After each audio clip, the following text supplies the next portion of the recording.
লোকে ক'বলৈ গ'লে মিত্ৰজোঁট বনাম মহাজোঁট আজিৰ অভিমতৰ বিষয় ভাৰতীয় জনতা পাৰ্টি অসম গণ পৰিষদ গণশক্তি তিৱা ঐক্য মঞ্চ এনেকৈ 2016 বিধানসভা নিৰ্বাচনত এক মিত্ৰজোঁট গঠন কৰা হৈছিল আৰু সেই মিত্ৰজোঁটে 2016ত দিছপুৰৰ গাদী দখল কৰিছিল এইবাৰ 2021 নিৰ্বাচনৰ প্ৰাক্ষণত সেই মিত্ৰজোঁট অটুট আছে কিন্তু কংগ্ৰেছে এইবাৰ অকলে নিৰ্বাচন খেলিব বিচৰা নাই এইবাৰ মহাজোঁট বন্ধনৰ কথা কংগ্ৰেছে সদৰি কৰিছে আৰু সেই মহাজোঁট বন্ধন মূলতঃ AIUDFক লৈ গঠন হ'ব আৰু বাকি আঞ্চলিক শক্তি বাওঁ শক্তি এওঁলোককো লগত লোৱাৰ কথা কংগ্ৰেছে সদৰি কৰিছে অৰ্থাৎ 15 বছৰ ধাৰাবাহিকভাৱে শাসন কৰা কংগ্ৰেছে এতিয়া আৰু সেই শক্তি হয়তো নিজৰ নাই বুলি ভাবিবলৈ বাধ্য হৈছে BPF লগত আছিল কিন্তু তাৰ পিছতো কংগ্ৰেছে কিন্তু 78খনকৈ আসন অকলেও দখল কৰিছিল তাৰ পিছত আজি কংগ্ৰেছ মহাজোঁট বন্ধনৰ দিশত কিয় যাবলগীয়া হৈছে পাৰিবনে বিজেপিৰ মিত্ৰজোঁটক 2021ত এই মহাজোঁট বন্ধনে আঁতৰাব আজিৰ অভিমতত আমি সেই সন্দৰ্ভতে কথা পাতিম আৰু মিত্ৰজোঁট বনাম মহাজোঁট এই দুয়োটা গোটৰে আজিৰ অতিথিসকলক মই চিনাকি কৰি দিছোঁ ভাৰতীয় জনতা পাৰ্টিৰ সাংসদ তথা প্ৰাক্তন ৰাজ্যিক সাধাৰণ সম্পাদক দিলীপ শইকীয়া শইকীয়াক মই অনুষ্ঠানলৈ স্বাগতম জনাইছোঁ অসম গণ পৰিষদৰ মুখ্য মুখপাত্ৰ মনোজ শইকীয়াক মই অনুষ্ঠানলৈ স্বাগতম জনাইছোঁ AICCৰ সম্পাদক তথা যোৰহাটৰ প্ৰাক্তন বিধায়ক ৰাণা গোস্বামীদেৱ গোস্বামী ডাঙৰীয়া আপোনাক স্বাগতম জনাইছোঁ আৰু AIUDFৰ মুখপাত্ৰ চম্পক কলিতা ডাঙৰীয়া আপোনাক মই অনুষ্ঠানলৈ স্বাগতম জনাইছোঁ মই প্ৰথমতে দিলীপ শইকীয়া ডাঙৰীয়াৰ পৰা আৰম্ভ কৰিব বিচাৰিছোঁ আপোনাক সাংসদ হোৱাৰ পিছত প্ৰথমবাৰৰ কাৰণে আমাৰ ষ্টুডিঅ'ত মই লগ পালোঁ তাৰ কাৰণে অভিনন্দন জনাই লৈছোঁ প্ৰথমতে ভাৰতীয় জনতা পাৰ্টিৰ যি মিত্ৰজোঁট এই মিত্ৰজোঁটক এইবাৰৰ মানুহে কিয় ভোট দিব লাগে মোৰ প্ৰথম কথা হ'ল যোৱাবাৰ আপোনালোকৰ মোদী ঢৌ আছিল এইবাৰ কিন্তু আপোনালোকৰ সেই মোদী ঢৌ এতিয়া নাই যোৱাবাৰ সৰ্বানন্দ সোণোৱালৰ এটা সুকীয়া ভাৱমূৰ্তি আছিল এইবাৰ সৰ্বানন্দ সোণোৱালৰ সেই সুকীয়া ভাৱমূৰ্তিটো নাই কাৰণ যোৱাবাৰ নতুন মুখ্যমন্ত্ৰী এজন পাব সোণোৱালে ল'ব সেই নেতৃত্ব অলিক স্বপ্ন আছিল এতিয়া সেই স্বপ্ন নাই মানুহে সোৱাদ পাই গ'ল সেই সময়ৰ কংগ্ৰেছে হিমন্ত বিশ্ব শৰ্মাজন নৱৰূপত বিজেপিত নতুনকৈ তেওঁ আত্মপ্ৰকাশ কৰিছিল আৰু মানুহে ভাবিছিল সৰ্বা হিমন্ত জ্যোতিয়ে কি খেল দেখুৱাই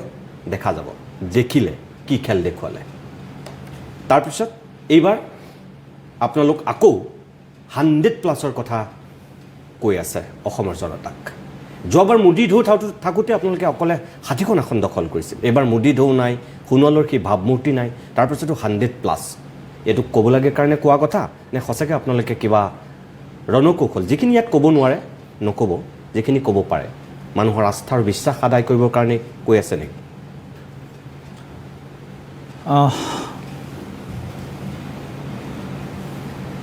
আজি পবিত্ৰ গণেশ চতুৰ্থী গতিকে পোনপ্ৰথমে মই গণেশ চতুৰ্থীৰ আজিৰ পবিত্ৰ দিনটোত অসমবাসী ৰাইজলৈ মই শ্ৰদ্ধা জনাইছোঁ সেৱা জনাইছোঁ আৰু প্ৰভু শ্ৰী গণেশৰ শ্ৰীচৰণতো মই সেৱা জনাইছোঁ আজিৰ যিটো বিষয় খুব গুৰুত্বপূৰ্ণ এটা বিষয় আৰু 2021 চনৰ নিৰ্বাচনৰ লৈ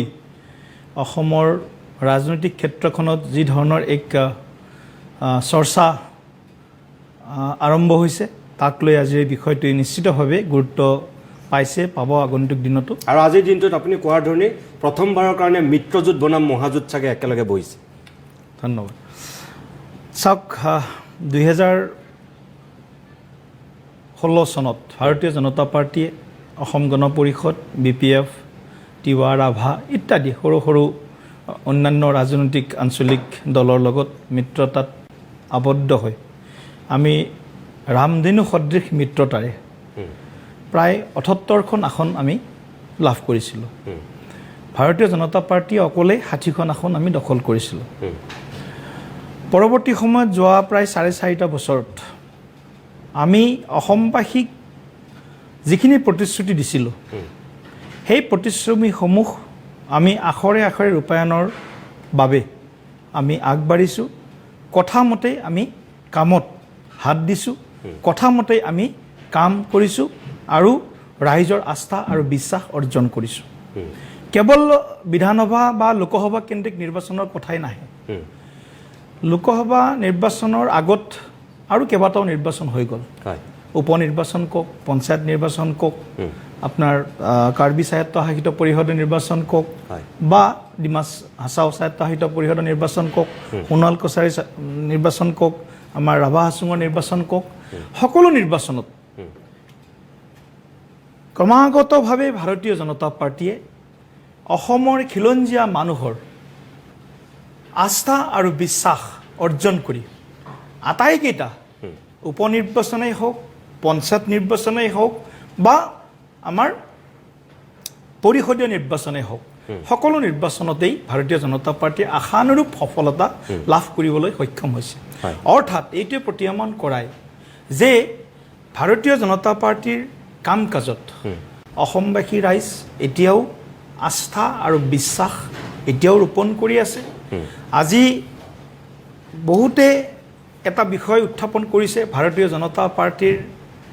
লগত খিলঞ্জীয়া ৰাইজ আজি বিশেষকৈ কা আন্দোলনটোক লৈ বিগত সময়ত তেওঁলোক আমাৰ পৰা আঁতৰি যোৱা বুলি কৈছে আৰু যদি আমি সামগ্ৰিকভাৱে চাওঁ এতিয়া এই মুহূৰ্ততো ভাৰতীয় জনতা পাৰ্টীত খিলঞ্জীয়া জাতিসত্তাৰ লগত যিবিলাক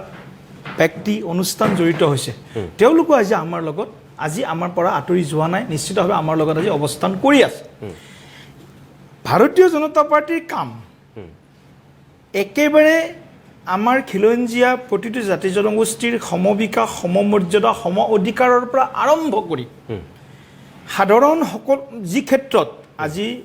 মহিলাৰ পৰা সবলীকৰণৰ পৰা আৰম্ভ কৰি কৃষকৰ পৰা আৰম্ভ কৰি দিব্যাংগ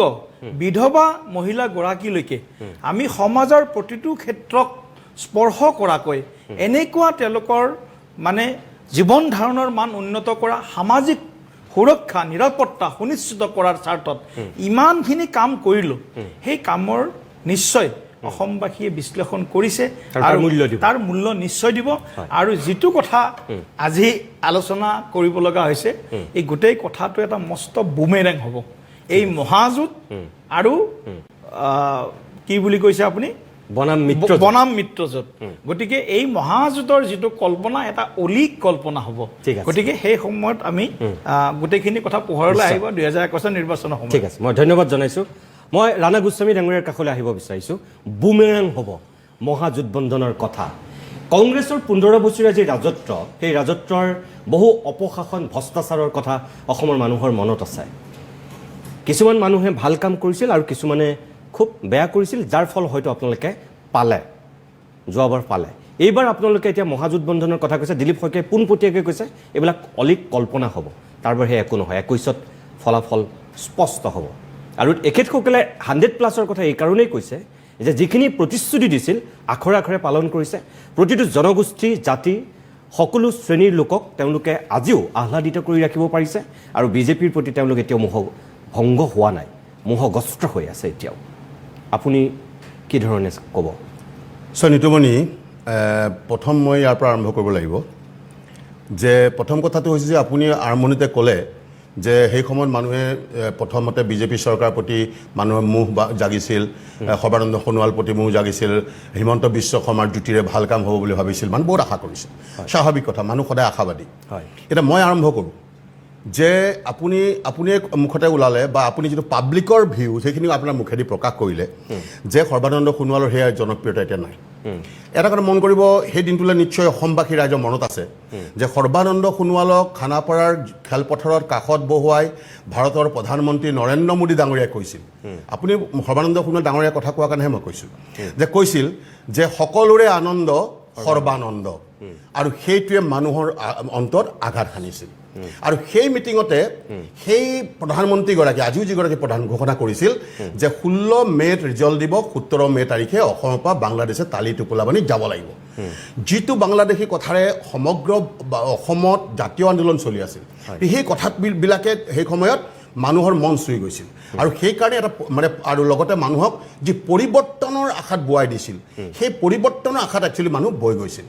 আৰু সেই সময়ত আজি যিটো কথা আমাৰ মাননীয় শইকীয়া ডাঙৰীয়াই কৈছে যে বুবেৰাং হ'ব আচলতে প্ৰথম তেখেতসকলৰ দিনতে এলায়েন্স কৰি পেলাই আজি তাৰিখত তেখেতসকলে চৰকাৰ গঠন কৰিলে আজি তাৰিখত মানুহে তেখেতক কৈছে যে যিখিনি সকলোৰে আশা আকাংক্ষাবিলাক প্ৰতিশ্ৰুতিবিলাক পূৰণ কৰিলে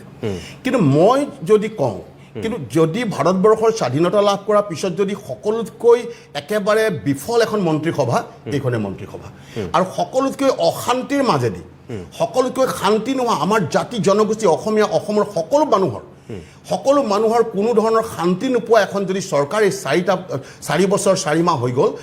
হ'ল প্ৰায় সদায় আন্দোলন জাতিটোক কেৱল আন্দোলনৰ মাজেদি পাৰ কৰিলে শেহতীয়াকৈ আহিলে কৰোণা আজি চব প্ৰতিশ্ৰুতিৰ কথা কৈছোঁ মানে কি পালে মোক কওকচোন সেইখন মানুহক আশাত কিমান বুজাইছিল আজি জেনেৰেল মানুহক কৈছিল যে ডিব্ৰুগড়ৰ পৰা এক্সপ্ৰেছ হাইৱে হ'ব ব্ৰহ্মপুত্ৰৰ পাৰে সেইটোতো কোনোদিন নহ'ল আৰু হোৱাৰ আশাও নাই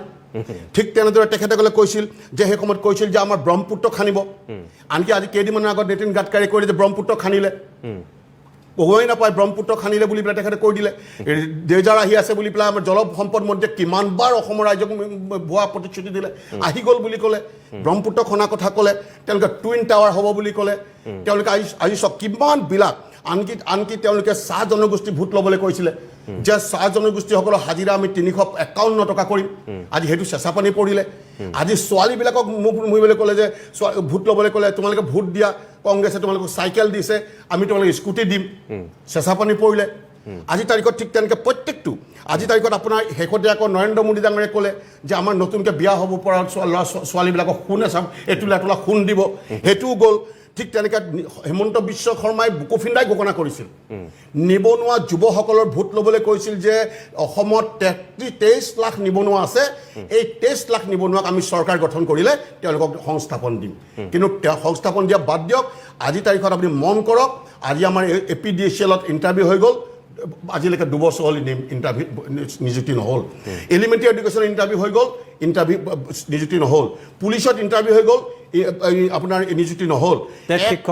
টেট শিক্ষকৰ ইণ্টাৰভিউ হ'ল আজিলৈকে নিদিলে এনেকৈ দৰে প্ৰত্যেকটো কেৱল এই আমাৰ দুখীয়া শিক্ষিত যুৱকসকলৰ পৰা ট্ৰেজেৰী চালানৰ নামত লাখ লাখ টকা সংগ্ৰহ কৰিছে চাকৰি দিয়া নামত কিন্তু সম্পূৰ্ণ শূন্য ঠিক তেনেদৰে আজি তাৰিখত মহিলাবিলাকৰ ৰান্ধনি ঘৰৰ মানুহ মহিলাবিলাক মুখ বহিবলৈ কৈছিলে যে বস্তুৰ দাম কমাব লাগিব পেট্ৰল ডিজেলৰ দাম কংগ্ৰেছৰ দিনত বহুত বাঢ়িছে আজি তাৰিখত ৰন্ধন গেছৰ দাম কমাব লাগিব কৈছিল যি সময়ত প্ৰায় 400 টকাৰ ৰন্ধন গেছৰ দাম আছিল আজি গৈ পেলাই প্ৰায় কিমান টকা হ'ল অলমষ্ট দুগুণ হৈ গ'ল কিন্তু প্ৰত্যেকটো বস্তুৱে আজি তাৰিখত সঁচা কথা ক'বলৈ গ'লে এটা মানে বেবেৰাং হ'ল এটা পৰিৱৰ্তনৰ নামতে মানে ভোট দিছিলে পৰিৱৰ্তনটো একো নহ'ল আজি যদি মই এফালৰ পৰা যদি এই চৰকাৰখনৰ কথা কৈ থাকোঁ শেষলৈকে এইটো সামৰণিয়ে নপৰিব আজি চাওক আপুনি শেষতে চাওক এই 2018-19 যিখন বাজেট সেই বাজেটখনৰ ইমান ঘোষণা কৰিলে কোনটো কাম বাজেটৰ হ'ল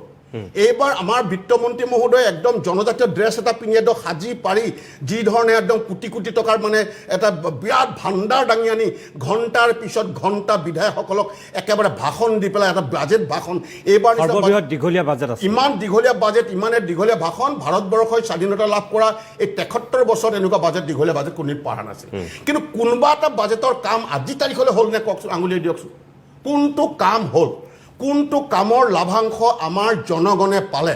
জনগণে তাৰ বিপৰীতে ডেভেলপমেণ্ট শূন্য এখন চৰকাৰ পালে কেৱল মাত্ৰ এতিয়াও প্ৰতিশ্ৰুতি তাৰ বাহিৰে কোনো ধৰণৰ নহ'ল আজি তাৰিখত সেইকাৰণে মই ভাবোঁ যে জনগণ এতিয়া যথেষ্ট কষ্টত আছে যথেষ্ট কষ্ট মানসিক কষ্ট পাইছে শেষ হৈ গ'ল বেপাৰী শেষ হৈ গ'ল দুখীয়া আমাৰ সৰু সৰু বেপাৰীবিলাক শেষ হৈ গ'ল হাজিৰা কৰা মানুহ শেষ হৈ গ'ল আজি অটো চলোৱা মানুহ মেজিক চলোৱা ল'ৰা ব্যৱসায় কৰা সৰু সৰু গাড়ী লৈ বেংকৰ পৰা ধাৰ লৈ এইবিলাক আজি ডুবি গ'ল একেবাৰে EMI দিব নোৱাৰা হ'ল বেংকৰ EMI দিব নোৱাৰা হৈ গ'ল আজি দুজনে চুইচাইড কৰিছে আজি সেই নহয় আজি বহু মানুহ চুইচাইড আজি কৰিছে নতুন অকল মাত্ৰ বহুতখিনি আজি চাওক আজি এনেকুৱা এটা পৰিস্থিতিলৈ গুচি আহিলে ৰাজ্যখন একেবাৰে শেষ তৎসত্ত্বেও আমি সেইকাৰণে এলায়েন্স কৰিব বিচাৰিছোঁ যে এলায়েন্স এইকাৰণে কৰিব বিচাৰিছোঁ যে এতিয়া তাৰিখত আমি এই বিজেপি যিখন বিজেপি চৰকাৰ জাতিদ্ৰোহী আমাৰ এই চৰকাৰখন সমগ্ৰ অসমবাসীক নিষেধ কৰি দিলে ঠিক আছে সেইকাৰণে মই তেওঁলোকক ৰুধিবৰ কাৰণে আজি তাৰিখত আমি ভাবিছোঁ যে সকলো মিলি পেলাই আজি তেওঁলোকক যদি আজি তাৰিখত ৰুধিবৰ কাৰণে আমি সমভাৱাপূৰ্ণ এই এটা মহাযুদ্ধ গঠবন্ধনেৰে আমি আজি তাৰিখত অৱতীৰ্ণ হোৱাৰ কথা আমি ভাবিছোঁ এইটো নহয় যে কংগ্ৰেছৰ শক্তি নাই কংগ্ৰেছ এতিয়া বহুত ষ্ট্ৰঙত গৈছে যথেষ্ট ভাল পজিশ্যনত আছে কিন্তু আমি বিচাৰিছোঁ সকলোৱে মিলি জুলি এখন চৰকাৰ কৰি পেলাই অন্ততঃ বিজেপিক যিকোনো প্ৰকাৰে ৰুধিব লাগিব ঠিক আছে মই অসম গণ পৰিষদৰ শইকীয়াডেঙাৰে ক'ব, কিন্তু প্ৰত্যেকে এবাৰ এবাৰ কৈ লওক, আপুনি ক'ব তেখেতৰ কথাখিনি মনত ৰাখক দুইজনে। মই মনোজ শইকীয়া অগপৰ মুখ্য মুখপাত্ৰ, মই আপোনাৰ কাষলৈ আহিছোঁ। প্ৰথম কথা হ'ল, এতিয়া আঞ্চলিক শক্তিৰ ইটোৰ পিছত সিটোকৈ উত্থান হোৱাৰ উকমুকনি উঠিছে ৰাজ্যখনত। কালিৰ দিনটোত অগপৰ সভাপতি হিচাপে অতুল বৰাই স্পষ্টকৈ কৈছে যে আঞ্চলিকতাবাদৰ স্তম্ভ আজিও ৰাজ্যখনত অসম গণ পৰিষদে। কিন্তু সঁচাকৈয়ে অসম গণ পৰিষদে জানো আজিৰ দিনত আঞ্চলিকতাবাদী চৰিত্ৰ অটুট ৰাখিব পাৰিছে? অসমৰ মানুহে সেই আঞ্চলিকতাবাদক ভোট দিছিল, যিটো আঞ্চলিকতাবাদ কেন্দ্ৰৰ শোষণ আৰু বঞ্চনাৰ বিৰুদ্ধে ক্ষোভত ফাটি এটা সময়ত 85ত মন মগজু উজাৰি পেলাই মানুহে হিয়া উজাৰি ভোট দি চৰকাৰ কৰাইছিল। দুবাৰকৈ শাসন হ'ল, তাৰপিছত কি পালে দেখিলে। যোৱাবাৰ বিজেপিৰ নেগুৰত ধৰিবলগীয়া হ'ল আঞ্চলিকতাবাদী শক্তিটোৱে। কেলধূপকৈ জীয়াই থাকিলে। এফালৰ পৰা বিজেপিয়ে কিন্তু আঞ্চলিক শক্তিক চেচ কৰি অনাৰো এটা অভিযোগ আছে। তাৰপিছতো অগপক আজিৰ দিনত অসমৰ মানুহে ভোট দিব বুলি আপোনালোকে কেনেকৈ ভাবে? কেনেকৈ মিত্ৰজোঁটক সহায় কৰিব আপোনালোকে? চাওক নীতিমণি শইকীয়া, অসম গণ পৰিষদ দলক লৈ যোৱা সময়খিনিত বিভিন্ন জল্পনা কল্পনা হ'ল, বিভিন্ন ধৰণৰ আলোচনা সমালোচনা ইত্যাদি হ'ল। মই আপোনালোক স্পষ্টভাৱে ক'ব বিচাৰিছোঁ যে 2000 চনত যেতিয়া অসম গণ পৰিষদ দল ক্ষমতাৰ পৰা আঁতৰি আহিল, 2001 চনৰ পৰা 2015 চনলৈ অসমত যিমানকেইটা নিৰ্বাচন হ'ল, এই বিধানসভা নিৰ্বাচনে হওক, পঞ্চায়ত নিৰ্বাচনে হওক, পৌৰসভা নগৰ সমিতিৰ নিৰ্বাচনে হওক বা লোকসভা নিৰ্বাচনে হওক, প্ৰতিটো নিৰ্বাচনত অসম গণ পৰিষদে নিজৰ আঞ্চলিক চৰিত্ৰ ধৰি ৰাখি অকলশৰে নিৰ্বাচনত প্ৰতিদ্বন্দ্বিতা কৰিছিল। আৰু সেই সময়তো কিন্তু আমি অসম গণ পৰিষদ দলে যি ধৰণৰ সঁহাৰি আঞ্চলিকতাবাদক উজ্জীৱিত কৰাৰ কাৰণে যি ধৰণৰ পৰিৱেশ সৃষ্টি হ'ব লাগিছিল, সেই পৰিৱেশ সেই সময়তো সৃষ্টি হোৱা নাছিল। আমি এটা ৰাজনৈতিক দল, হয়, আমি আঞ্চলিক ৰাজনৈতিক দল, আৰু আঞ্চলিক ৰাজনৈতিক দল হিচাপে আমি আঞ্চলিকতাবাদী চৰিত্ৰটো আমি অক্ষুণ্ণ ৰাখি আমি ৰাজনীতি কৰিম, তাত কোনো প্ৰশ্ন আহিব নোৱাৰে। কিন্তু এইটো কথা ঠিক যে সমসাময়িক ৰাজনীতিত কেতিয়াবা ৰাজনৈতিক দল এটাৰ উত্থানত কিছু কিছু কৌশলগত সিদ্ধান্ত গ্ৰহণ কৰিবলগীয়া হয়, যিটো অসম গণ পৰিষদ দলে যোৱা বিধানসভা নিৰ্বাচনত কৰিছে। আৰু মই এইখিনিতে এটা কথা ক'ব বিচাৰিছোঁ যে অসম গণ পৰিষদ দলৰ যিটো ঐতিহাসিক পটভূমিত অসম গণ পৰিষদ দল জন্ম হৈছিল, সেই ঐতিহাসিক পটভূমিৰ পৰা আজিও অসম গণ পৰিষদ দল বিচলিত হোৱা নাই বা তাৰ পৰা আঁতৰি অহা নাই। অসম গণ পৰিষদ দলে নিজৰ আঞ্চলিক চৰিত্ৰ অক্ষুণ্ণ ৰাখিয়ে আজি ভাৰতীয় জনতা পাৰ্টীয়ে আজি যিসকলৰ লগত মিত্ৰতা কৰিছে, আপুনি যদি লক্ষ্য কৰে, এই অসম গণ পৰিষদ দলেই হওক, BPF হওক, ৰাভা যৌথ সংগ্ৰাম সমিতিয়ে হওক বা গণশক্তিয়ে হওক, এই আটাইখিনিয়ে কিন্তু আঞ্চলিক ৰাজনৈতিক শক্তি, স্থানীয়ভাৱে অসমত গঢ় লোৱা ৰাজনৈতিক দল। আৰু এই আটাইখিনি ৰাজনৈতিক দলে এটা বিশ্বাসত সেই সময়ত আমাৰ আমি মানসিকভাৱে আমি প্ৰস্তুত হৈছিলোঁ, ৰাইজৰ আমি আবেগ, ৰাইজৰ চিন্তাধাৰা আমি উপলব্ধি কৰিছিলোঁ যে কংগ্ৰেছৰ অপশাসনৰ বিৰুদ্ধে এটা পৰিৱৰ্তনকামী ৰাজনৈতিক পৰিৱেশৰ প্ৰয়োজন আছে, যাৰ কাৰণে অসম গণ পৰিষদ দলে সেই সময়ত, কাৰণ অকল যোৱা নিৰ্বাচনতে 16 চনৰ নিৰ্বাচনতে অসম গণ পৰিষদ দলে ভাৰতীয় জনতা পাৰ্টীৰ লগত মিত্ৰতা কৰা নাই। 2001 চনৰ বিধানসভা নিৰ্বাচনতো অসম গণ পৰিষদ দলে ভাৰতীয় জনতা পাৰ্টীৰ লগত নিৰ্বাচনত মিত্ৰতা কৰিছিল। 2009-10 চনত যি লোকসভা নিৰ্বাচন অনুষ্ঠিত হৈছিল, সেই সময়তো অসম গণ পৰিষদ দলে ভাৰতীয় জনতা পাৰ্টীৰ লগত নিৰ্বাচনী মিত্ৰতা কৰিছিল। আজি অসম গণ পৰিষদ দলে ৰাজনৈতিকভাৱে দলটোক শক্তি বৃদ্ধি কৰিবৰ কাৰণে, এক দলটোৰ যিটো প্ৰসাৰ, এই প্ৰসাৰ বৃদ্ধি কৰিবৰ কাৰণে আমি ভাৰতীয় জনতা পাৰ্টীৰ লগত একত্ৰিতভাৱে যোৱা নিৰ্বাচনত আমি অৱতীৰ্ণ হৈছোঁ। কিন্তু এইটো কথা ঠিক যে আজি যদি আমি এফালে আঞ্চলিক ৰাজনৈতিক চৰিত্ৰ সম্পূৰ্ণৰূপে অক্ষুণ্ণ ৰাখি অকলে নিৰ্বাচন খেলিলেও অসম গণ পৰিষদক আপোনালোক আমাৰ বিভিন্ন ধৰণে সমালোচনা কৰিব, আকৌ আমি দলটোক শক্তিশালী কৰিবৰ কাৰণে এটা কৌশল ল'লেও আমাক সমালোচনা কৰিব। এনেধৰণৰ ধাৰণাৰে যদি অসম গণ পৰিষদ বা আঞ্চলিকতাবাদক কোনোবাই দবা কোবাই থাকে, তেতিয়াহ'লে অসমত আঞ্চলিকতাবাদ আগবাঢ়ি যোৱাত হয়তো যথেষ্ট পৰিমাণে হয়তো সমস্যা থাকি যাব। বিজেপিৰ লগত থাকি এতিয়া অগপ শক্তিশালী হৈছে নে দুৰ্বল হৈছে? না, আমি এটা কথা আপোনালোক ক'ব বিচাৰিছোঁ যে আমি যোৱা সময়খিনি আমি পৰ্যবেক্ষণ কৰিছোঁ, দলৰ মজিয়াত যথেষ্ট আলোচনা বিলোচনা হৈছে যে আমি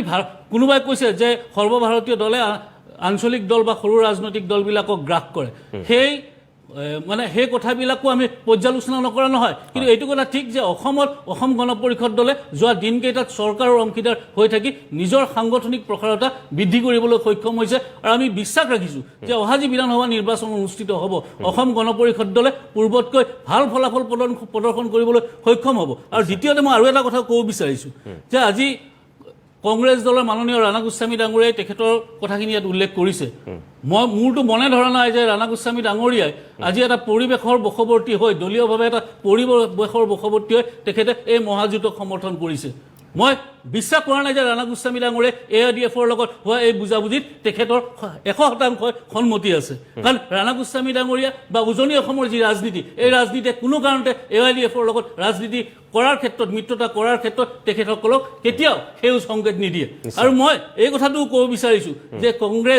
কংগ্ৰেছ দলেই কিন্তু এটা সময়ত নিজৰ ভোট বেংক সুৰক্ষিত কৰি ৰাখিবলৈ AIDFৰ জন্ম দিছিল সেই কথা আমি পাহৰি যোৱা উচিত নহয় নিশ্চয় মই আকৌ আহিম আপোনাৰ কাষলৈ ধন্যবাদ জনাইছোঁ মই চম্পক কলিতাৰ কাষলৈ আহিছোঁ ৰাণা গোস্বামীয়ে সেই সন্দৰ্ভত ক'ব বাৰু মই দিম তেখেতক সময় মই চম্পক কলিতা AIUDF স্পষ্টকৈ কৈছে যে ৰাণা গোস্বামীৰ অন্তৰৰ পৰা সেই মিত্ৰতা কেতিয়াও আদৰি ল'ব পৰা নাই মনোজ শইকীয়াৰ অভিযোগ তাৰমানে এতিয়াও বহুতৰ কাৰণে AIUDF দলটো অস্পৃশ্য লগতে উজনিটো প্লাছ কৰি দিছে উজনি শব্দটো তেখেতে যোগ কৰি কৈছে যোৱাবাৰ বিজেপিৰ নেতাসকলে আটাইতকৈ জোৰ সেইটোতেই দিছিল আজমলৰ চেহেৰাটো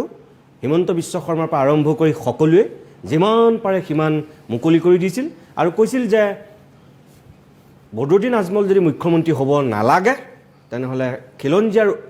ভৱিষ্যত যদি সুৰক্ষিত হ'ব লাগে তেনে বিজেপিৰ বাবে গত্যন্তৰ নাই সেই কথাটো কোৱা হৈছিল উজনি অসমত আৰু সেইটোৱে কামতো দিছিল যেনেকৈ কামত দিছিল হুইজ বদৰুদ্দিন বুলি এটা সময়ত তৰুণ গগৈ কোৱাৰ কাৰণে মানুহে তেনেকৈ ভাবে আপোনালোকে তাৰ পিছতো কেনেকৈ কংগ্ৰেছৰ লগ লাগি এইবাৰ মানুহৰ মাজলৈ যাম বুলি আশা কৰিছে মই আপোনাৰ প্ৰশ্নটোলৈ আহিম তাৰ আগতে মই অকণমান আমাৰ MP মহোদয় দিলীপ শইকীয়া ডাঙৰীয়া এটা শব্দ কৈছিলে অলিক কল্পনা মহাজোঁট বন্ধনৰ এইটো অলিক কল্পনা আপুনি যদি আজি তেখেতে আমাক অলিক কল্পনা বুলি কৈছিল 16 চনৰ বিধানসভাৰ যিদিনাখন ভোট গণনা হৈছিল সেই ৰিজাল্ট অহাৰ আগমুহূৰ্তলৈকে কিন্তু বিজেপিৰ অসমত 6টাহে বিধানসভা চিট আছিলে আৰু ভোট গণনাৰ পিছত ৰিজাল্ট কি হ'ল 61টা এবনৰ্মেল গ্ৰোথ কিন্তু আমিতো তথাপিও 10, 18 আজি 14 কংগ্ৰেছে 15 বছৰ একেৰাহে শাসন সিদিনাখনলৈকে চলাই আছিল সেইকাৰণে তাত কেইটামান ফেক্টৰ আছে মই কি কাৰণে হ'ল সেইটো মই আহিম পিছত আপোনাৰ প্ৰশ্ন সেইকাৰণে আপোনালোকে যিহেতু সেই পৰ্যায়টোৰ পৰা আহিছে সেইকাৰণে 6টাৰ পৰা 60টা হৈছিল 60টা 61টা পিছত এটা মই 60টা 10 গুণ সেইকাৰণে তেওঁলোকে এটা অলিকটোক তেওঁলোকে মানে এটা নিজে বাস্তৱ কৰি থৈছে এই কেইদিন আগত আৰু ইয়াত আমি AIUDF 10টা 18টা আজি 14টা আৰু কংগ্ৰেছ এটা পুৰণা ৰাজনৈতিক দল আৰু তেওঁলোকে সিদিনাখনলৈকে আগৰখিনি বাদ দিছোঁ 15 বছৰ একেৰাহে শাসন কৰিছে এই দুটা দল লগ হোৱাৰ পিছত 6টাৰ পৰা যদি 61টা হ'ব পাৰে আৰু আমি এতিয়া 14টা 24টা আমি 38টা আছোৱেই তেতিয়াহ'লে এইটো দুগুণ হোৱাটো একো আচৰিত কথা নহয় আৰু মই দুগুণ বুলি কৈছোঁ ইয়াতকৈ বেছি 21ত হ'ব এতিয়া কথা হ'ল আপুনি যিটো আজমলৰ কথা কৈছে আপুনি চাব নন ইছ্যু এটাক ইছ্যু বনাই ৰাইজৰ ইলেকশ্যন নিৰ্বাচনৰ সময়ত ৰাইজৰ ধ্যান বেলেগ ফালে লৈ যোৱা এইটো সোঁপন্থী ৰাজনৈতিক দলবিলাকৰ এটা ৱৰ্ল্ড ৱাইড ফিনমিনা এইটো এটা সোঁপন্থী বিচাৰধাৰাৰ এটা তেওঁলোকৰ এটা বৰ ধুনীয়া কৌশল কাৰণ আপুনি চাওক আজি আজমলময় বুলি কৈছে আজমলময়টো UDFে কৰা নাই আজমলময়টো কংগ্ৰেছে কৰা নাই কংগ্ৰেছে কৰিলে বুলি বিজেপিয়ে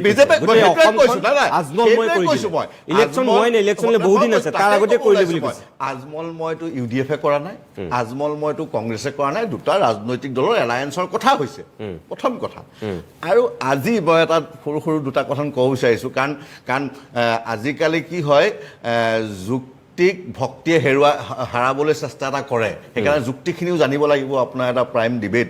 আজি আপুনি চাওক আমি 2016ত দুটা ৰাজনৈতিক দলত এলায়েন্স কৰিছিলোঁ JDU আৰু RJD 2016ত আপোনাৰ মত আছে সেই JDUৰ লগত কিন্তু আজি বিজেপিয়ে গভৰ্ণমেণ্ট কৰি আছে প্ৰথম কথা দ্বিতীয় কথা আবুল কাছেম ফজলুল হক যেতিয়া প্ৰধানমন্ত্ৰী আছিল সেই মন্ত্ৰীসভাত চাগে ফাইনেন্স মন্ত্ৰী আছিলে যাৰ ফটোৰ সন্মুখত বন্তি নজ্বলালে বিজেপিৰ সভা আৰম্ভ নহয় শ্যামা প্ৰসাদ মুখাৰ্জী যিজনে পাকিস্তান প্ৰপ'জেল দিয়াৰ প্ৰথম মানুহজন আবুল কাছেম ফজলুল হক তেওঁ বেংগলৰ প্ৰিমিয়াৰ আছিল তাৰপিছত এইমাত্ৰ সিদিনাখন আপোনাৰ কাশ্মীৰত সুচাৰুৰূপে নিৰ্বাচন হোৱাৰ বাবে পাকিস্তানক ধন্যবাদ দিয়া মুফতি মহম্মদ ছৈয়দক লগত লৈ দুখন ফ্লেগৰ তলত বহি এই নৰেন্দ্ৰ মোদীয়ে কিন্তু তাত এলায়েন্স কৰি আহিল সেইকাৰণে মই কৈছোঁ এইকেইটা কথা এইকাৰণে ক'ব বিচাৰিছোঁ কিন্তু আজি মৌলানা বদৰুদ্দিন আজমল চাহাবৰ নামটো কৈ মানুহক বিশেষকৈ তেখেতে উজনিটো কৈছে আমি উজনি নামনি কেতিয়াও নকৰোঁ উজনি অসমত এটা মানুহক ভয় খুৱাবলৈ তেওঁলোকে এটা চেষ্টা কৰিছে কিছু সময়ত মানুহে অকণমান সফলো হৈছে কিন্তু আজি আপোনাৰ এই মঞ্চৰ পৰা মই অসমবাসীক বিশেষকৈ উজনি অসমৰ ৰাইজক ক'বলৈ বিচাৰিছোঁ মৌলানা বদৰুদ্দিন আজমল ডাঙৰীয়া এজন অসম হিতেশী অসমক ভালপোৱা মনে প্ৰাণে এজন অসমীয়া মানুহ তেওঁক এজন সাংবাদিকে এটা প্ৰশ্ন সুধিছিল কি আজমল চাহাব আপুনি এজন ধৰ্মগুৰু আপুনি এজন ৰাজনীতিজ্ঞ আপুনি এজন পৃথিৱী বিখ্যাত ব্যৱসায়ী কিন্তু ইতিহাসে আপোনাক কি বুলি মনত ৰাখিলে আপুনি ভাল পাব তেতিয়া মৌলানা বদৰুদ্দিন আজমল চাহাবে কৈছিল মই এজন ভাল অসমীয়া হিচাপে মোক যদি মনত ৰাখে মই ভাল পাম আজিতো হিমন্ত বিশ্বই কোৱা নাই কি অসম সাহিত্য সভা আজমলময় হৈ গ'ল বুলি কিয় কোৱা নাই কিন্তু অসম সাহিত্য সভাৰ হুজাই বিশেষ অধিৱেশনৰ তেওঁ অভ্যৰ্থনা কমিটিৰ সভাপতি আছিল আজি সেই হিমন্ত বিশ্ব শৰ্মাৰ পূজ্য মাতৃ আজি তাৰ উপসভাপতি আজি সেইদিনাখনে পৰমানন্দ ৰাজবংশী যেতিয়া সভাপতি আছিল তেতিয়া হিমন্ত বিশ্ব শৰ্মাই হুজুৰ বুলি পৰমানন্দ ৰাজবংশী আৰু প্ৰধান সম্পাদক গৈ তেওঁ দুইফালে বহি তেওঁ সাহিত্য সভা কি কেনেকুৱা আলোচনা কৰিছে তেতিয়াতো হিমন্ত বিশ্বই কোৱা নাই কি অসম সাহিত্য সভা আজমলময় হৈ গ'ল বুলি এই কাৰণে মই কৈছোঁ সোঁপন্থী ৰাজনৈতিক দলবিলাকৰ ইছ্যুক নন ইছ্যু এটাক ইছ্যু কৰি ৰাইজক বিভ্ৰান্ত কৰাৰ চেষ্টা কৰে কিন্তু আমাৰ সৌভাগ্য কি অসমৰ মেইন ষ্ট্ৰীম ৰিজনেল মিডিয়াই সেইটো হ'বলৈ দিয়া নাই কিন্তু ভাৰতবৰ্ষৰ ক্ষেত্ৰত আমি দেখিছোঁ কিছু নন ইছ্যুক মেইন ষ্ট্ৰীম মিডিয়া দুই এটা বাদ দি সৰহ সংখ্যক মেইন ষ্ট্ৰীম মিডিয়াই একদম নন ইছ্যু এটাক ইছ্যু কৰি ৰাইজক বিভ্ৰান্ত কৰি ৰাখিছে হয় ধন্যবাদ জনাইছোঁ মই আপোনালোকৰ মাজলৈ আহিম প্ৰিয় দৰ্শক অকণমান সময়ৰ কাৰণে এইখিনিতে বাণিজ্যিক বিৰতি ল'ব লাগিব তাৰপিছতে অভিমতৰ পৰৱৰ্তী অংশলৈ আহিম পুনৰ কৈছোঁ আজি মিত্ৰজোঁট বনাম মহাজোঁট দুয়োটা পক্ষৰে অতিথি আমাৰ মাজত আছে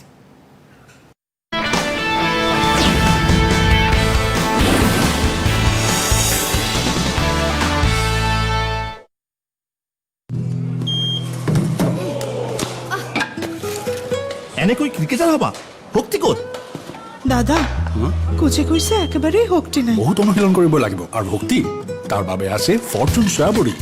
ইয়াত আছে গাখীৰতকৈ 15 গুণ বেছি প্ৰটিন আৰু 99% ফেট ফ্ৰী আৰু আনটাচ্ড বাই হেণ্ডছ ফৰ্চুন সয়াবড়ি দাদাৰ গ্যাৰেণ্টি ৱেইট ক্ৰিকেটত সলনি হ'লে তেন্তে সয়াবড়িত নহয় কিয় পুৰণাকে এৰি দিয়া লৈ অহা নতুন ফৰ্চুন সয়াবড়ি জবৰদস্ত প্ৰটিন শক্তি কি ধুনীয়া লাগিছে পিছে চুলি খুল না বেছি বিউটিফুল লাগিব পকা চুলি ঢাকি ৰাখিছো খুল এইটো মই কৈ আছো কালাৰ আবদাল লোৱা কালাৰ 10 গুণ বেছি এল'ভেৰাৰ আবদাল নতুন গোদৰেজ এক্সপাৰ্ট ৰিচ ক্ৰেমেৰে ইয়াৰ নো অমোনিয়া ক্ৰেমে দিয়ে ৰিচ কালাৰ আৰু চুলি দেখাই সফ্টাৰ আৰু শাইনিয়াৰ গোদৰেজ এক্সপাৰ্ট ৰিচ ক্ৰেম এই কালাৰে লয় আবদাল ডাৰ্লিং টিফিনতো দিবা দেই কি মৰমৰক হয়তো 24 কুমাৰী বিশুদ্ধ গাখীৰে ভৰা 24 কুমাৰী বিস্কুট সকলোৰে প্ৰিয় টেষ্টি ভাৰী ভোক লাগিলেই 24 কুমাৰী বিশুদ্ধ গাখীৰে ভৰা 24 কুমাৰী বিস্কুট বাঢ়িছে খেলিছে হালিছে জালিছে দৌৰিও গৈছে দৌৰায়ো নিছে ঘৰ খোজে আগবাঢ়িছে ইণ্ডিয়াই আমুল গাখীৰ ভাল পাই ইণ্ডিয়াই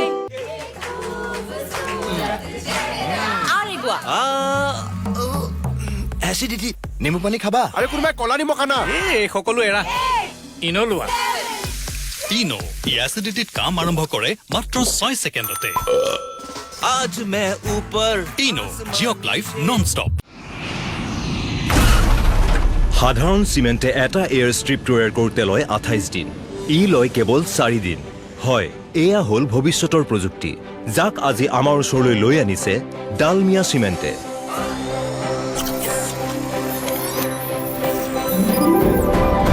আৰু মই মোৰ ঘৰ বনাই আছো এই চিমেণ্টেৰে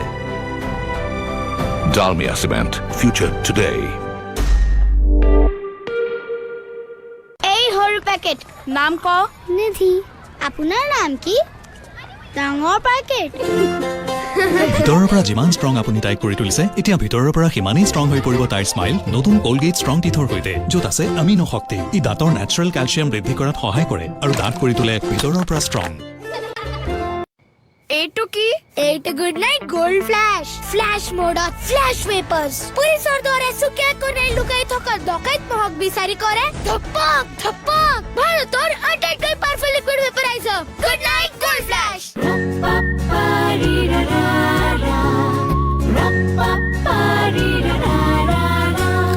tasty tasty crispy crispy Crunchos crunchy crunchy munchy munchy crunchos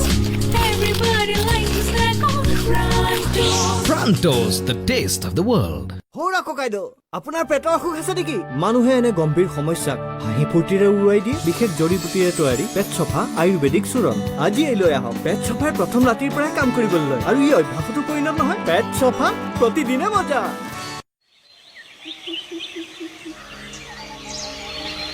ছন্দহীন মোৰ দুখোজ তোমাক হেৰুৱা বেদনাৰে ক্লান্ত ফুল পাত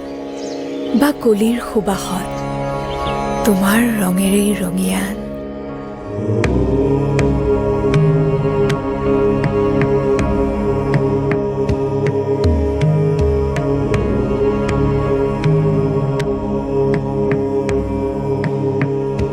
প্ৰকৃতিৰ ঔৰসতে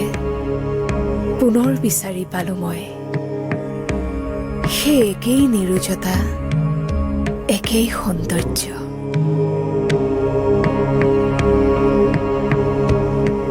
5000 বছৰ পুৰণি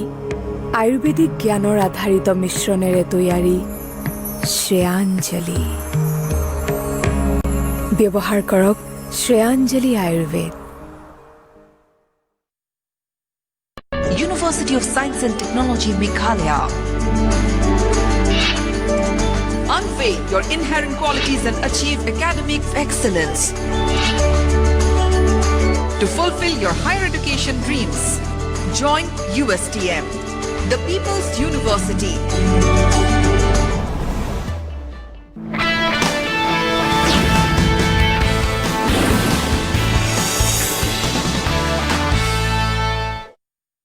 কিছু সময় বাণিজ্যিক বিৰতিৰ পিছত আমি উভতি আহিছোঁ অভিমতৰ পৰৱৰ্তী অংশলৈ আপোনালোকে গম পাইছে আজি মিত্ৰজোঁট বনাম মহাজোঁট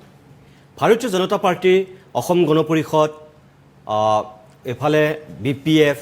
বা তিৱা ঐক্য মঞ্চ গণশক্তি এনেকৈ যিটো মিত্ৰজোঁটৰ চৰকাৰ এতিয়াও চলি আছে এই মিত্ৰজোঁটে 2021ত 100+ কথা কৈছে তাৰ বিপৰীতে কংগ্ৰেছে এইবাৰ অকলে নিৰ্বাচন খেলাৰ কথা কোৱা নাই মহাজোঁট বন্ধনৰ কথা কৈছে লগত AIUDF বামপন্থী শক্তি আৰু ক্ষুদ্ৰ ক্ষুদ্ৰ আঞ্চলিক দল একাংশক লগত লোৱাৰ কথা কৈছে 2021ত আসলতে দিছপুৰত কোন বহিব মিত্ৰজোঁট নে মহাজোঁট মই আকৌ দিলীপ শইকীয়া মই আপোনাৰ কাষলৈ আহিছোঁ বিৰতিৰ পূৰ্বে আপুনি ক'ব বিচাৰিছিল মই দুখিত মই দিব পৰা নাছিলোঁ